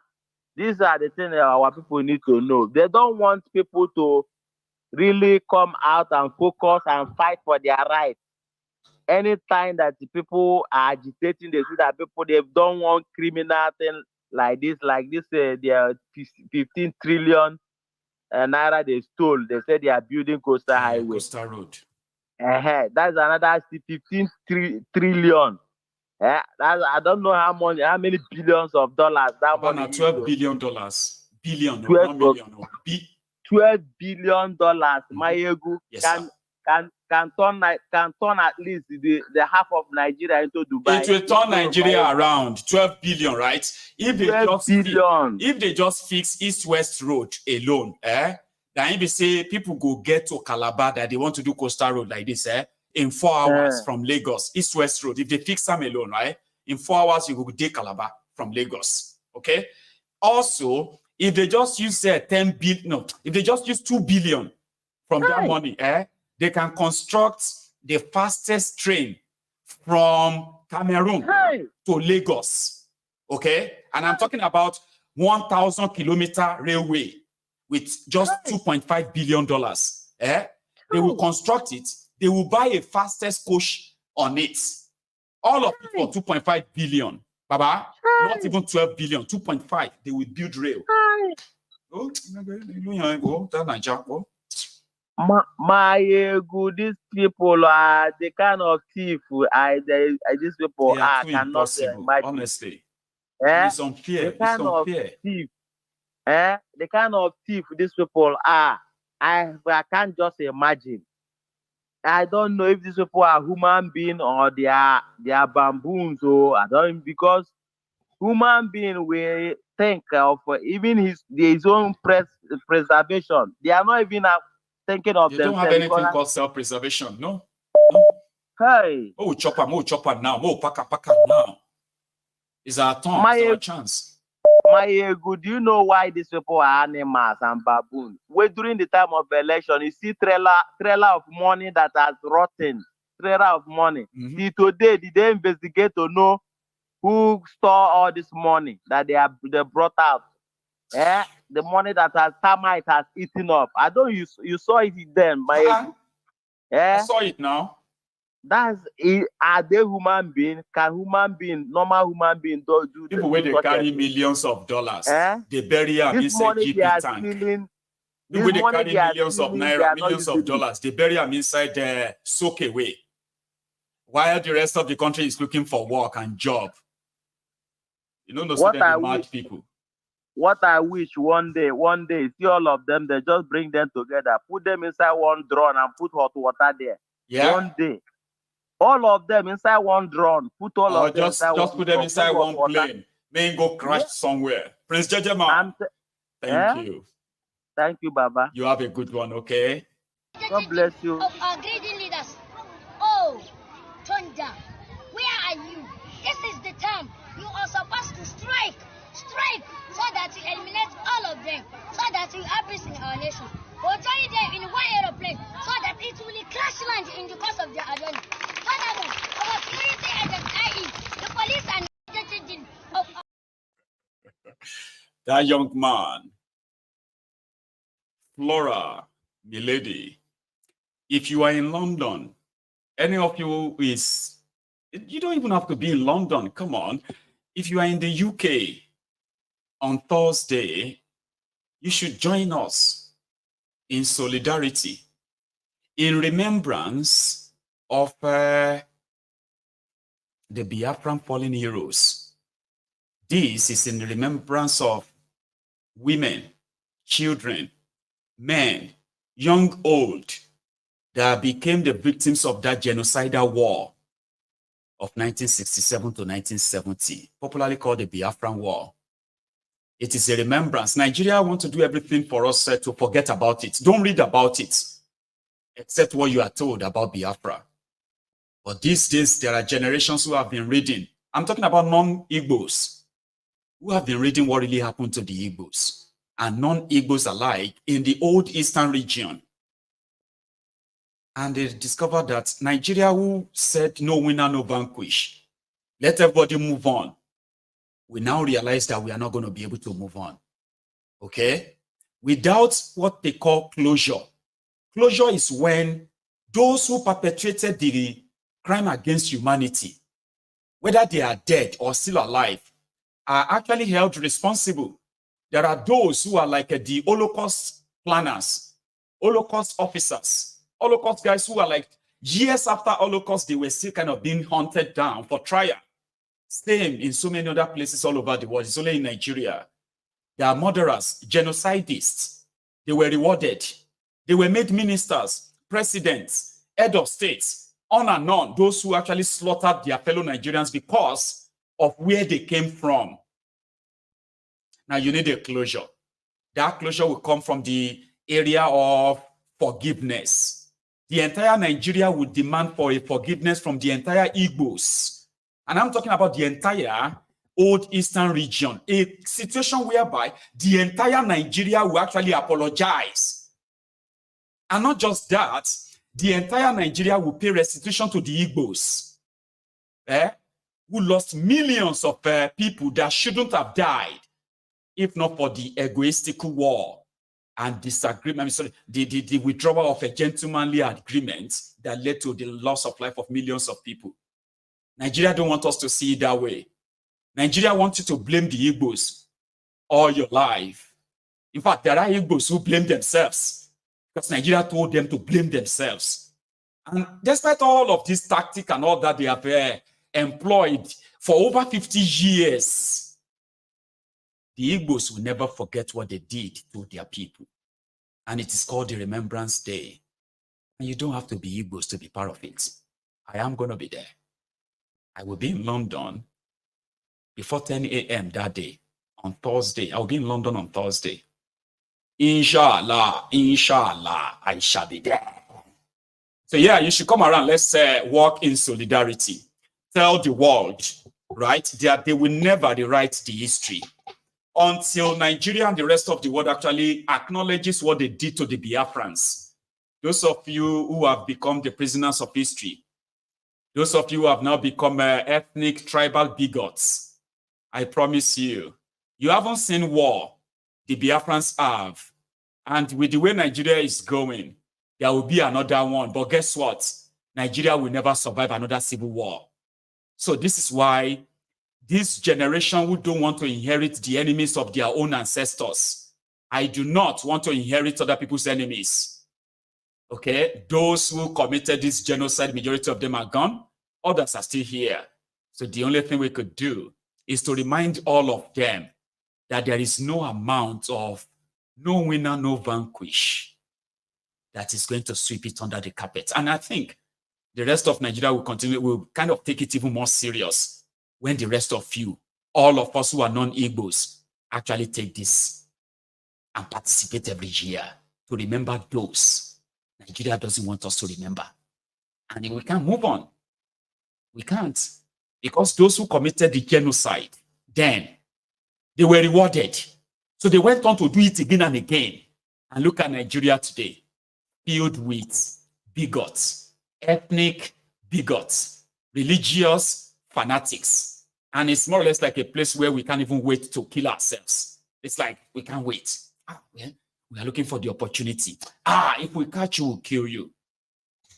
Nigeria needs restitution. I would love to see you in London on Thursday. I have a caller I've kept there forever. Are you still there? Yeah, Maiyegun. I can wait for I can't wait for 2 hours. Amen. It's our program. This is CA from Atlanta. CA from Atlanta. That is our own CA from Atlanta. How are you today, CA? I'm good. It's exactly 5:23 p.m. in a lovely sunny day in Atlanta. Enjoy it. It's been raining for the last 2 days here in Glasgow. I'm not complaining, but just telling you. Yeah. CA. Yeah. So yeah, about our confessor, Shoyinka. People, I don't know if people notice something. One is a strategy to keep him out of 2027. So I think it's an indictment on the administration because For them to be shouting Obi, that means Obi won that election. They knew he won that election. And I think that's why they hate him They more. knew, yes, they knew he won that election. So their fear now is, since they've already failed, of course they already failed. Even they don't need 3 more years to show that they failed. What will 2027 be like with Obi back in that race? So that's their fear. I think the strategy is, let's demarcate this guy and see if we can get him out of the way. I know they're still going to rig it. For real. Yes. One that could trigger anything. Indeed. Yes. I know they are still going to rig to get themselves in. But they want to do it in a way that even if they rig, there won't be too much opposition, because the way things are now, their fear is, this guy didn't do anything when they stole the election from him. Who knows what's going to happen next if they steal the election from him again? So that guy, they say is clever. He built Lagos. These are the things he does to look for a way clever, my house. to plan. He built Lagos. He built very clever. So we can see all the cleverness now. How clever he is. Then secondly, Maiyegun, the country is dead. Nigeria is gone.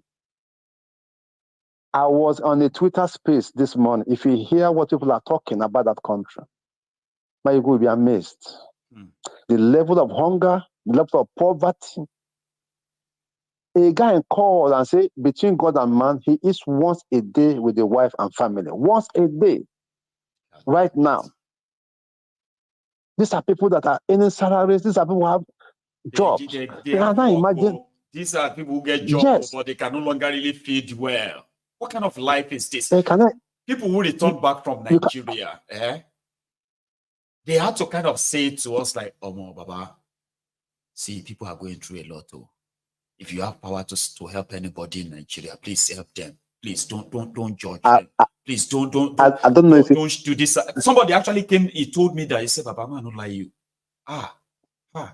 People are going through hell." Maiyegun, I don't know if you've forgotten. The last, about 2 calls away, I don't know if it's my last call or my call before the last. I told a story that my wife came back from Nigeria in February. I went to the airport to pick my wife with my little daughter. And she was almost halfway towards, she was crying, not almost. My wife was in tears. Suddenly broke out in tears. If not for the fact that I was on the highway, I would have parked. I was on the 285. Those that know Atlanta know 285. A very busy highway. I couldn't park. What happened? She was crying. Said people are suffering back home. Like for real. So it's the kind of, people know say people they suffer. Sure you get. But you get some sufferness which you go see. You will believe that it's not possible. This is not possible, if not because you are seeing it. I am not saying she's sobbing. No. She was shedding tears that my little girl was panicking. Daddy, what's going on? Why is mommy crying? He said people are going through hell back home. I have a friend in Ireland, Dublin, that went to Nigeria last month. He called me and said, "Oh boy, if there's anything where you feel do for people back home, just do them." No, please, people are actually saying, please don't ask them. And see, if you have anybody, I'm not even saying the random people now, people you know. Say if they come, do them, because if you know what it is now, that he said he was even asking, how are you guys even surviving? He said, we survive people like you that come now. We hang around you. Do that for 2 days. He said he was going to Djibouti because he lodged in a hotel in Solere. Was going to Djibouti to pick up some packages that they will bid for to him from Port Harcourt. Maybe to take it to Dublin on his way, but I don't know. He said he saw 3 guys. They looked at him, even though he didn't dress, too heavy. They came and said, Baba, please, they've not eaten since 2 days. Just give us something to eat. That they just came out, they were just released from prison 2 weeks ago. He dipped his hand in his pocket and gave them 2,000 naira. Maiyegun, he said 3 of them prostrated on the floor and we are rolling on the floor. 2,000 naira, we are rolling on the floor. Tears came out from his eyes. People are going through a lot, Baba. But why are they holding it in? That's something that is shocking a lot of people, that they are going through a lot. They are going through hell. But none of them the Twitter space I listen to with the criminal politicians. They just continue to. They say Nigerians. They say a lot about their politicians, but none of them that they have been talking to ever actually really see the politicians as a problem. Yeah. I was talking to a lady. I was talking to a lady from Abia State the other day. Last month we were driving. I was giving her a lift. Then we started. I was listening to a program. So what program is this? I told her. Apparently she's a pro-government person. I think she works in the ministry in Abuja. Then we started talking about governors. I say, imagine who's the Kano. He's former governor from his state. He said, how he didn't steal any money. He had money before he became a politician. I said, I know he was a billionaire before he became a politician. But he stole money. How much did he steal? How much did they steal? He can pay them back. You can imagine people supporting thieves, criminals. You can imagine. It's one of those things. Let me just. Thank you so much for. Take care, Maiyegun. Nice job. Right, see you. I built this country. I employed 13,800 workers. People employ nobody, and nobody asks them their source of wealth. I have 3 factories in Lagos, Nigeria. I have 2 factories in Ota, build manufacturing. I have 3 factories in Abia, manufacturing, and I'm a thief. And people that cannot explain where their source of wealth comes from, they are not thieves. I leave everything in the hands of God. May God be the judge. One true emperor, Shakpa Malekun. Is that you? Aleku Sakma, my brother. How are you today? Man, today is a good day, and of course, your show is as excellent as usual. I can Thank bet you for you your are probably wearing this big smile as you are talking right now because Oji Kalu was beaming on your screen, and I guess like you're just still like, oh no, okay. Anyway, it's good to have you back, Baba. The guy now cry baby. The reason why I called today is not to actually speak on today's topic because we predicted all this. And we have 7 years to go. 7 more. President Tinubu. You see, I didn't call him president. I am showing respect. President Tinubu is working. His mandate is working well. He's doing his job. His ministers are performing excellently. Wike is doing a great job. The economy is moving and is. Come on, see, look, Oduduwa Emefiole is the greatest central bank governor of Nigeria ever invented after sliced bread. They are doing. Look at the minister of aviation, Keyamo. Maiyegun, please. People are just making noise. Kalu is working. Yes. People are making noise. He's working. So let me not tell you the reason why I called. I called because of what the last caller said. Respect to the last caller, but I disagree with everything he said. He's saying, let us help people back home. Do not ask any question. To me, in my own personal opinion, I see it as a slavish statement. Because this is why Nigeria will never break up or move forward. Because of people like the last caller, enabling the same people that will still go and vote Muslim tickets in 2027. Like, people think that Nigerians don't know what they are doing, that Nigerians don't know anything. That is the saddest thing, why Nigerians will never be free. Because people want to play ignorant. Look at what is going on in the North. Has the North ever showed anger? Like what's going on in Kano? Have they ever showed that type of anger towards something that concerns them? They've never showed that anger towards lack of education, towards insecurity, towards raping, towards stealing, kidnapping, banditry, as they call it, terrorism and all of that. So the only thing that they have energy for is if they insult Allah. And somebody is calling, saying those are the people we should help. Some of our family members voted Muslim tickets, voted APC. And some of these idiots in diaspora are still sending them money. And they think Nigeria will break up. You see, Michael, this is why I laugh. See, Michael, this is why I called your show the greatest comedy show, because all I do is laugh. Because I keep telling you, you have vindicated me. Because I used to think I was crazy. Because all these questions that you are asking, I was asking. And because of that, because of my life, I had to run away. I literally had to run away, not because I had plans to move over here. I ran. Like for your own sanity, you just had to run. For my, not sanity, for safety. I would have died if I was still in Nigeria. I'm telling you facts, Marty, I don't buy. So when now somebody now calls with the awareness that you and other platforms were given in this 2023 election, somebody is now saying we should not ask questions. We should just help people because people are suffering. Nigeria cannot move forward. Too many slaves. Michael, you get enough slaves for this chat, I beg.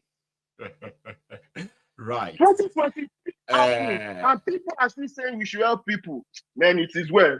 Michael, let me just go because before I say what I should not say, let me just go. In your own word, as it is right now, may everybody find their level. If you know if you find your level, Mugari. In the time of poverty like this, the economic principle of Yusuf is what everybody should apply in his own lives. Eat little, save more. You don't know what is happening. A dollar was just 800 naira or thereabout a couple of months ago. Now a dollar is over 1,000 naira. How much will it go? Nobody knows. Torito say falafulu. Ogba salary week lawa. Igberaga week. Ogbera recently like. Eat little and save more. Aye ta nje chicken kola wa yi ma. Aye shawarma koma. Aye ice cream ko. Mugari. Jekpama gbàgbé táwọn doctors sọ pé kò ní nutritional value. Kí ló fẹ́ nutritional value pẹ̀lú kíni? Jekpama mugari orí ẹja. Wallahi. Igboro rere. Hello there. Hello, Maiyegun. Hello, sir. Good evening. Good evening too. How are you? I'm good, Maiyegun. Thanks once again for good job you are doing. Thank you so much for being part of it. Thank you. Yes, sir.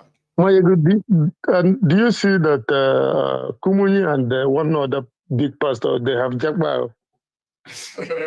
Oh, you've seen that video, but it's not actually a new video. You won't believe it. Oh, yeah. It's like about 9 years old. Oh my gosh. Serious? It was in 2015, right? It was in 2015 when, when everybody was shouting, change. Then Bokohari came in, right? And by December that year, Kumuyi and his wife, they relocated to UK. Wow. Okay, I thought it was recent. I saw the video today and I was like, this video is trending again. Oh my gosh. I didn't know that. I was thinking it's recent, It was back then. But again, even if you don't want to use Kumuyi, let us go and use that other guy that moved to the US. Have you seen that one? No, I didn't. That pastor from Lagos. Oh, why this? His name just... I'll ask my people, okay? This guy is a very popular pastor in Lagos, okay? And then he moved, I think it was last year or 2 years ago, he relocated to the US. So when they asked him, why did he leave Nigeria for the US? He said his wife and himself, they had a dream. Samadeyemi, you know that name? Samadeyemi. Yeah, it's true, yeah. He's relocated to the US. When they asked him, he said he and his wife, they had a dream that some people were going to attack them in Nigeria. To avoid that, they moved to the US. They left their church members in Nigeria who are still paying tithe, who are still doing services, to pray for a better Nigeria. But they imagine. That one is recent, just 2 years ago. One thing. What I know for sure is that majority of these big men of God, they will jump up very soon because this tight money they use to fund their expensive lifestyle.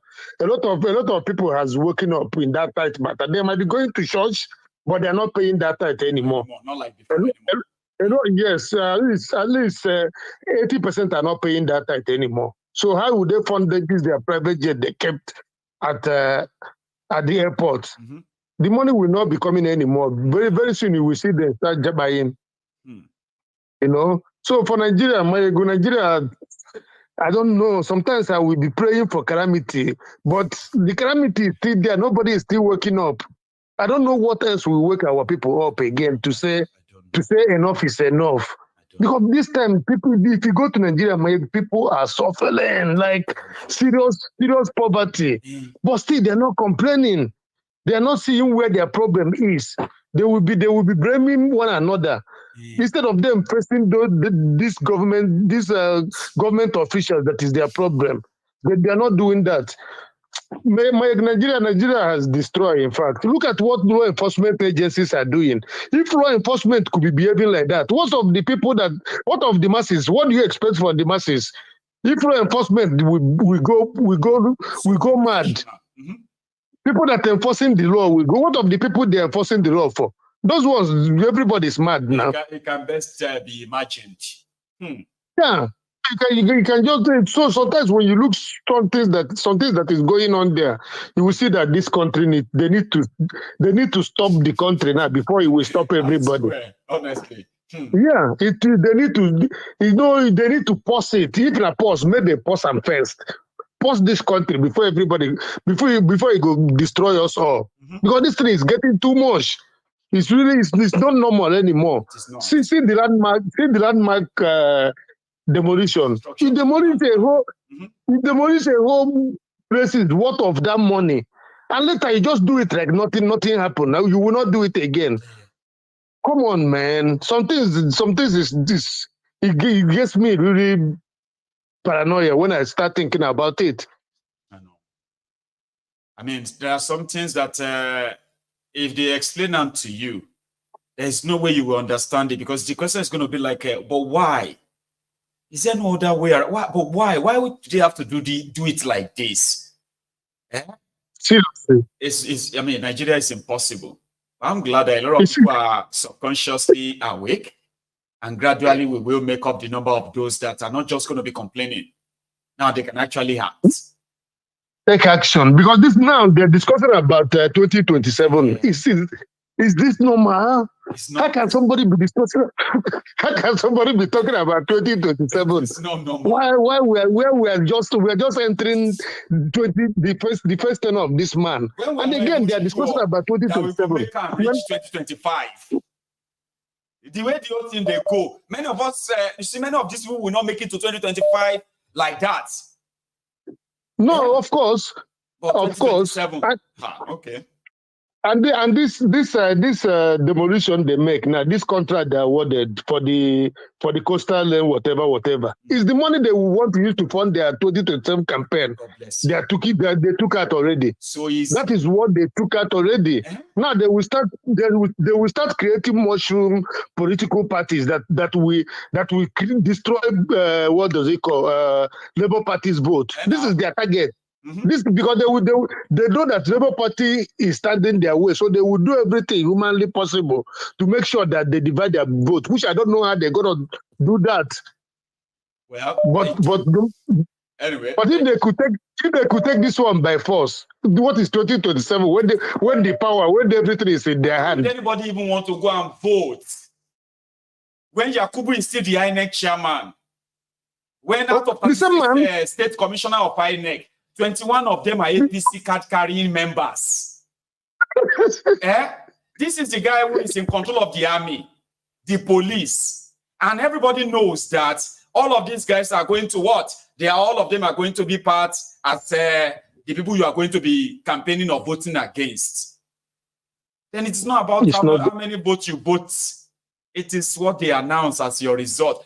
Why would anybody want to do that to themselves? That was the question I was asking everybody the last time on this platform. Every day I said, but why do you want to do this to yourselves? They are going to rig you, right? All this, your participation is just to validate that rigging. They will tell you to go to court. The court is going to validate the rigging. Why do you want to do this to yourselves? But a lot of people were like, but we have to do something. Well, okay, they did, and they got robbed. They want to do it again. Huh. And again, Maiyegun, do you see? I saw some Fulani cows. They poison the cows, and they start slaughtering these cows. Yeah. And they will go and sell these cows to restaurants, and people will be eating this poison, and nobody is saying anything about it. It didn't make news itself in Nigeria. No, it didn't even make any news because people don't care. And even if it made the news, they still won't care. Is that not the attitude? Let's pretend that it is not happening. Baba, people will read news.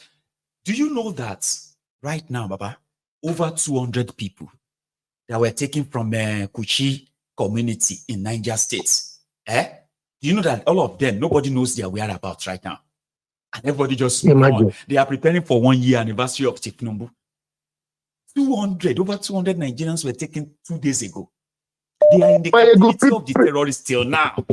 Not even a word from many of the members of the government. If they don't talk about it, it's not happening. Maiyegun, people that Fulani people are killing in Nigeria every day. What is happening in Gaza don't reach what is happening in Nigeria. Because it's not making any news. Before, people will be saying Palestinian. Maiyegun, believe me, that I was telling one Arab guy, tell him I'm not feeling sorry for Palestinians. He said, why? I said, because nobody is feeling sorry for us. We're facing the same thing every day. We are picking bodies every day, but they told us Nigeria is not at war.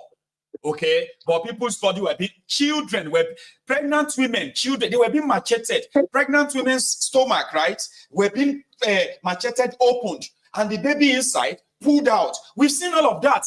Guess what? Everybody just read it and move on. It is it's a pity, man. We need to end that country, Maiyegun. By any means necessary, because otherwise people will be gone. Maiyegun, thanks once again, and keep it up. More grace, yeah? Thank you so much. And to our fellow Nigerians, this is just the beginning. Fellow Nigerians, this is just the beginning. Pastor, Pastor, àwọn ọmọjọ sticker ló ń ṣọ́ wa, àṣẹ kò rí pé orí wa ti burú. Ìwọ má dídá ìpápá ìdàrúrin, jẹ́ kí wọ́n bá ibùdó jẹ, kò jẹ́ gbèsè àgbẹ̀tọ̀ àbí kò gbẹ́rì tí kò gbé tí abẹ́ jòkó jẹ̀ rà, gbẹ́rì tí bá yọ píù, àwòyí àárín. Mo mọ̀ ní pé wà nínú báìbù pé ìbátan fẹ́ mú Jésù kọjá ní àárín òun ògèrí Jésù. Kí ni Jésù lò? Àfẹ́ rí ló lò. Ìwọ má dídá ayé bàjẹ́. Ayé ta nìyẹn. Hello there. Hello, my good general. Yes, sir. How are you? Yeah, I'm good. This is Lake. This is I'm a first-time caller. I can tell. I've been trying to get through, but thank God I got through today. God bless you. Would you like to give me a name, or we should just keep it like that? Yeah, Lake. It should be Lake. Thank you so much. I have a caller, and he is Lake. Where are you calling from? Yeah, New York City. From New York. Thank you so much, Lake. So Lake City from New York City. Quite classy. Baba? Yes. Everybody can hear you now, please. Okay. I just want to say a few things. One is I just want to thank you for all the things you've been doing. Thank you.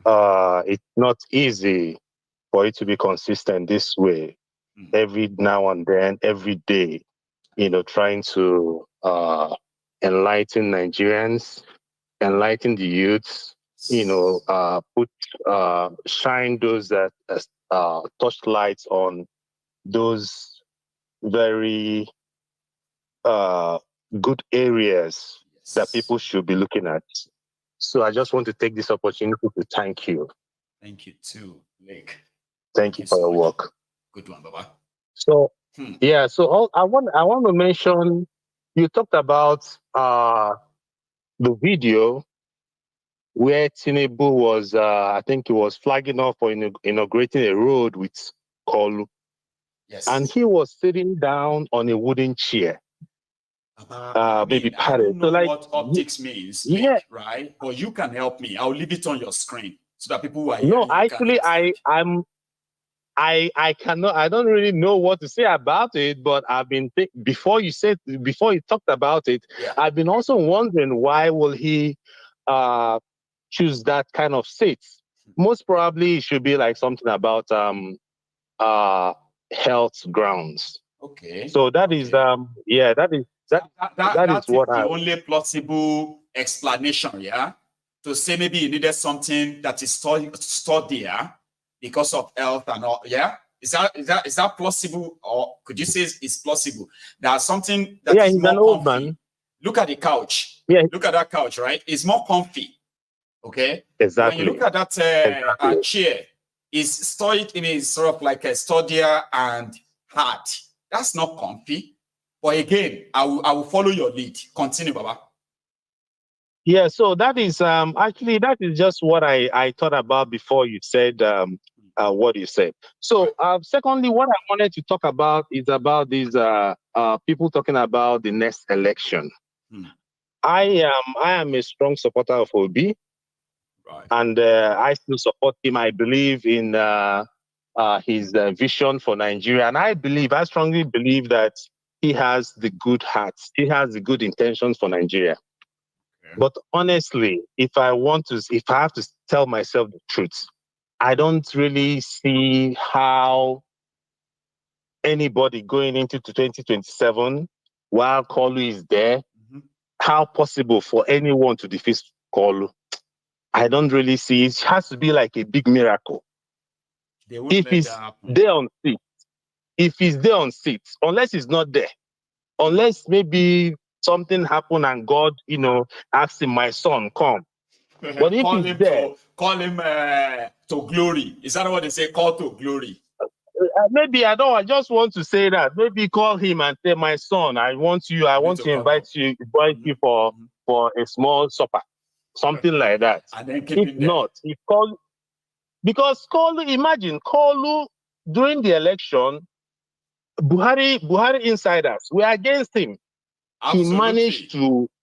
He managed to win that election by hook and by crook. Yes. Then right now that he has taken all the judiciary in his pockets, the military in his pockets, the police, all the whole service chiefs in his pockets, the whole politicians in his pockets, the whole state, both APC and PDP, almost all of them, and everybody, they are already doing sa for him. So how is it? What miracle? I pray something happened, but I pretty much doubt. And because what you said, except somebody is overlooking the obvious. Okay, let's even just leave Thiefnubu is this or that alone. Let's just look at the structure that is likely going to the umpire that will conduct an election. Right? Is compromised. 65 to 70% of them is owned. Like their loyalty is to Thiefnubu. This is not about them trying to be loyal to government in power. No, he appointed them for a purpose. Here you get. So which simply means out of 36 states, if they can manage to read for him in just 24, that's it. He doesn't have to do anything. They just have to declare written result from this 24 state. That's it. Then they'll tell you to go to court. Now, when you go to court, people who helped him perfect all of the illegalities, the evidence against him, against the election, against his past and everything, those who helped block out all the evidence, they are now in Supreme Court. So what do you want to go tell them? Exactly. So this is the reason why I said, okay, if anybody wants to participate in any elections, okay, because I don't get power to stop them. But can you please use this your power to influence a reform that will get rid of some of these concerns before you go to any elections? For me, I am just this small voice talking. Nobody is listening. I don't think there's no reform, coming in. In fact, any It's like reform asking Kolu to reform himself so that he can lose. yeah, Would you do it? it's not possible. Look at what is happening with the local government thing they are doing. I just see that yes, that local government autonomy is a grand plan for him. It is good for the local government to have autonomy. Yes. But what I know he's going to do is to try and, as possible, make sure that all the local government, at least 70% of the local government chairmen, will be his stooge in every local government. If he comes to Anambra State, he makes sure that the local government is with him. So even if the governor is not in future wants to double cross him, he will use the local government and then fight the governor. So I think he has bought over the whole state. So there's nothing we can do unless but some people will tell there's nothing. themselves even all of that it will lose. But I love to remind them, not be everybody be Jonathan. No. The more if you know this, then you will know peace. Every time you remember that not be everybody be Jonathan. Some people understand what power is and they will do anything and everything to get it. Everybody be Jonathan, but again, Yemi, my great grandma of blessed memory, she used to say something to me. She would say, in Yoruba, meaning and in English, simply put as the story, what you will tell as a story, which is going to be his story. The events and the activities, all of that will happen on this earth. None of them is going to happen in heaven, as they say. It will happen here. What we are going to, we see how this goes. Like, yeah. So good. I didn't want to waste much time of yours. I want to talk about the coastal roads and the plan. If you can probably make use of 2 minutes judiciously, I will listen. Please. The coastal road. The coastal road is simply a business venture. In fact, right now, a lot of people are investing in it. Yes. Because all they want to do, right from the time they started it, if you remember, the Minister of Works, Devil Omai, once said that, this coastal road will bring much activities about real estate, real sector along the coastal roads. So we all know that they just want to extend that. What's the name of the Atlantic going straight to the Lekki, and Lekki free they started telling it. Lekki free Lekki free seaport or something. What they call that? Lekki free port or something. Lekki free trade zone. Yes. Eco Atlantic. Yes. These are their new cities owned by them, away from Lagos. Yes. And they want they are trying to replicate Manhattan, the way that coastal line. Because if the coastal road goes behind Landmark, that means Landmark will be inside that their investment. Yeah. I don't know if you understand. Yeah, because they're still going to stand still in front of where they demolish. They're still going to stand still. Yes. And get more real estate there. That's just what they want to do. God bless you again, Lake. God will bless you. Continue. Yes. If the coastal road is behind Landmark, Landmark will be part of that. And those lands, those properties that they started selling it, a lot of people have started investing millions and millions of dollars. Yes. Millions and millions of dollars for skyscrapers, which they will sell. And all they need is that 40-something kilometer. That is just all they need. 47 kilometers. Once you do it, go and move. You know what? Once you finish this 47 kilometer that is in Lagos, once you get to Ogun and Ondo border, let people continue with the local road, Jare. We can complete the rest of the coastal road later. Since if you drive from Lagos, instead of going through Lagos to Shagamu, go through the coastal road, okay? Once you get to the 47th kilometer, you pay your toll gates. Then you go on the road of Ondo or go on the road of Ogun and find your way elsewhere you are going. God bless you, Baba. That's the plan. Yeah, exactly. And another thing there is, if you there was a documentary I watched. I don't know if it was BBC that did it. Okay. That some villages along that coastal road, that coastal area, not coastal road, erosion is eating up inside their village along that road. I think it happened. I think the documentary was 2 years ago or so. If you go search on YouTube, you see it. I should see it. And the erosion is now more because of the Eco-Atlantic.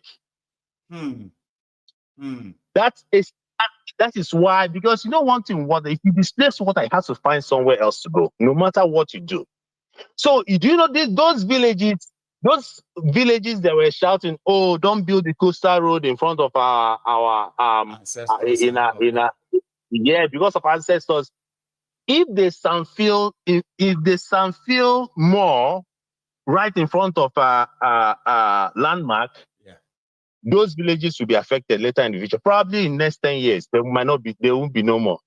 Unless if there's a major investment there to like block proper dredging and proper reclaiming of the land or something, right? So they will be wiped Exactly. because they already said it. The people of Okwaja or so, they said 15 or so years ago. You see where the bank of the water is next to them right now. They said that used to be 300 meters away to the water. That the water has already claimed over in a space of over 15 years, right? The water has claimed over 300 meters of land that are now water, that are now sea. So what you just said that in another few years, all those communities may be gone. It's not probably. It got worse. It got worse after. It got worse after that Eco-Atlantic project started, but no one want to say it. It got worse. You know. So thank you very much for all you do, and please try it, and if you can do meet and greet, you know, anytime we come, let us at least we need to, you know, share tea and biscuits, right? I mean, I am trying to come to the US, and I know the day I tell all of you that I'm coming to the US, I better be prepared for more than a week stay. Sure, you get, I have to milk it. I have to see as many people as possible, right? But until then, we'll see how it goes, okay? Thank you so much. All right, my brother. Thank you. Bless you. God bless you, my brother. God bless you. Good, okay. Good, all right. So that is Lake, I would have said Lakeside from, you know, they say Lake City from New York City. But I don't know if that kind of blend. But I appreciate every one of us tonight. So we've had a wonderful evening. At least, you know, we've tried to kind of keep ourselves up to date about the happenings. Tomorrow is going to be the 29th of May, where Thiefnubu will be a year. I'm not saying that 1 year, they should change Nigeria for you for 1 year for better. But if those who couldn't make Nigeria better for 1 year, if they could make it worse in 1 year, okay, put it this way. Those who tell you that 1 year is too small for the work they are doing or whatever they are doing for Nigeria or whatever, to be visible. But the same set of criminals in 1 year, they have wreaked havoc. They've wreaked havoc enough that a lot of you can feel the impact on your lives. Nobody needs to tell you. So if they could destroy people's lives in 1 year, I think they can actually make people's life better in 1 year too. But these ones, they just don't have it. They have no idea. So as you celebrate your 1 year of Shege tomorrow, I wish you what you wish yourselves. Let's go to bed. Good night.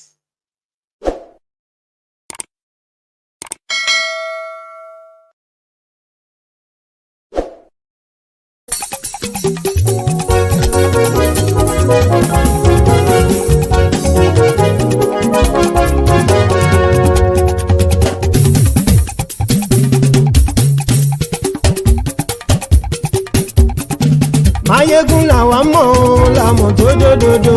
Maiyegun diary na him be number one. Maiyegun làwa mọ̀ làmọ̀ tó dòdòdò. Maiyegun diary na him be number one. Maiyegun ti dé o ọ̀rẹ́ ará ìlú. Maiyegun diary na him be number one. Lórí Facebook lórí YouTube. Maiyegun diary na him be number one. Gbogbo bó ṣe ń lọ ni Maiyegun já wa sí. Maiyegun diary na him be number one. Àṣírí ọ̀jẹ̀lú kì í bò níbẹ̀ o. Maiyegun diary na him be number one. Bó bá ṣe eré àní Maiyegun máa wí. Maiyegun diary na him be number one. Ó sì tún ṣe eré wàá gbọ́ níbẹ̀ o. Maiyegun diary na him be number one. Maiyegun diary Politico. Maiyegun diary na him be number one. Godfatherism kò sí lọ́rọ̀ Maiyegun. Maiyegun diary na him be number one. Ẹ farabalẹ̀ sẹ́ o kẹgọ́rọ̀ lẹ́nu o. Maiyegun diary na him be number one. Àní Maiyegun làwa mọ̀ tó dòdòdò. Maiyegun diary na him be number one.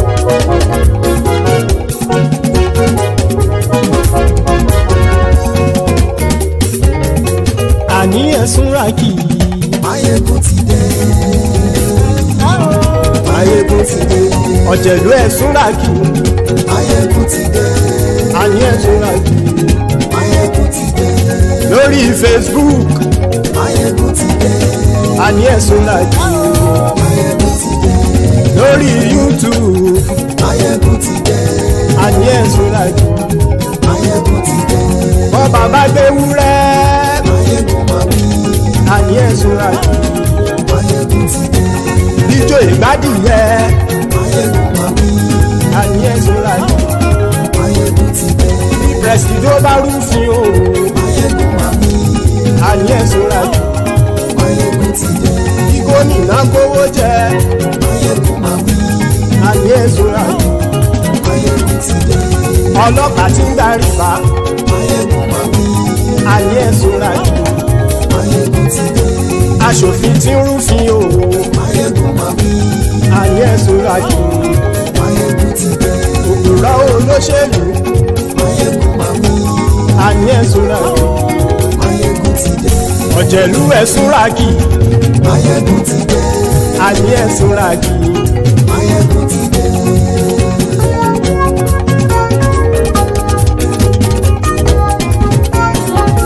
Maiyegun ti dé. Gbogbo ọ̀jẹ̀lú ẹ̀sùn ràkì. Maiyegun ti dé. Gbogbo ọ̀jẹ̀lú ẹ̀sùn ràkì.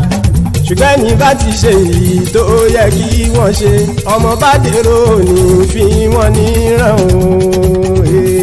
Maiyegun ti dé. Gbogbo ọ̀jẹ̀lú ẹ̀sùn ràkì. Maiyegun ti dé. Gbogbo ọ̀jẹ̀lú ẹ̀sùn ràkì. Ṣùgbọ́n ní bá ti ṣe èyí tó yẹ kí wọ́n ṣe, ọmọ bá dèrò ní fi wọ́n níran. Wọ́n fowó bẹ́ẹ̀ o. Maiyegun ó sọ pé wọ́n ò bẹ́ẹ̀. Wọ́n fowó bẹ́ẹ̀. Maiyegun ó sọ pé wọ́n ò bẹ́ẹ̀. Oníkan ṣáàtì ṣe èyí tó yẹ kí wọ́n ṣe fáwọn ará ìlú tó gbé wọn débẹ̀ o. Maiyegun ti dé. Gbogbo ọ̀jẹ̀lú ẹ̀sùn ràkì. Maiyegun ti dé. Gbogbo ọ̀jẹ̀lú ẹ̀sùn ràkì. Ṣùgbọ́n ní bá ti ṣe yìí tó yẹ kí wọ́n ṣe, ọmọ bá dẹ́rọ̀ ò ní fi wọ́n níran. Kì máa yí ṣe eré, ọ̀rọ̀ yìí kì í ṣe ẹ̀fẹ̀. Kì máa yí ṣe eré, ọ̀rọ̀ yìí kì í ṣe ẹ̀fẹ̀. Ẹni bá ti lè lẹ́bọ̀ lẹ́rù o, ọmọ bá dèrò kàṣà ìtú wọn síta. Maiyegun ti dé. Gbogbo ọ̀jẹ̀lú ẹ̀sùn ràkì. Maiyegun ti dé. Gbogbo ọ̀jẹ̀lú ẹ̀sùn ràkì. Ṣùgbọ́n ní bá ti ṣe yìí tó yẹ kí wọ́n ṣe ọmọ bá dẹ́rọ̀ ò ní fi wọ́n níran. tẹnitẹni ọmọ Máyégún ọ̀rẹ́ ara ìlú mọ̀mọ́ ni mo fọlọ́run sọ ẹ̀ bá kìlẹ́bù lóòótọ́ olódodo ìlú ọ̀tá ìlú mọ̀mọ́ ni ìwọ ṣá máa ń ṣọ́ra kò sì mọ́ bẹ̀rù bọ́tà ń lè rí bóníṣègùn lé káwọn mọ̀mọ́ fi ṣera wọn ni ó ti dẹrùn tí wọn ò gbọ́dọ̀ sì mọ́ bẹ̀. èèpo ọ̀gọ̀lọ́mọ bá dérò tàjẹ́ ò gbọ́dọ̀ jẹ́ ó ti dọba lórí àbínú ẹni kò sì mọ́ bùyà àìsíwọ̀lú ní ẹnìkẹ́ ìgbódì ẹyin lábàrá o ó kó ẹni tó bá dán o àkàmù Máyégún ti dé gbogbo ọ̀jẹ̀lúwẹ̀ túnra kì Máyégún ti dé gbogbo ọ̀jẹ̀lúwẹ̀ túnra kì o ẹni bá ti ṣe yìí tó yẹ kí wọ́n ṣe ọmọ bá dèrò òní fi wọ́n níran o. Máyégún ti dé gbogbo ọ̀jẹ̀lúwẹ̀ túnra kì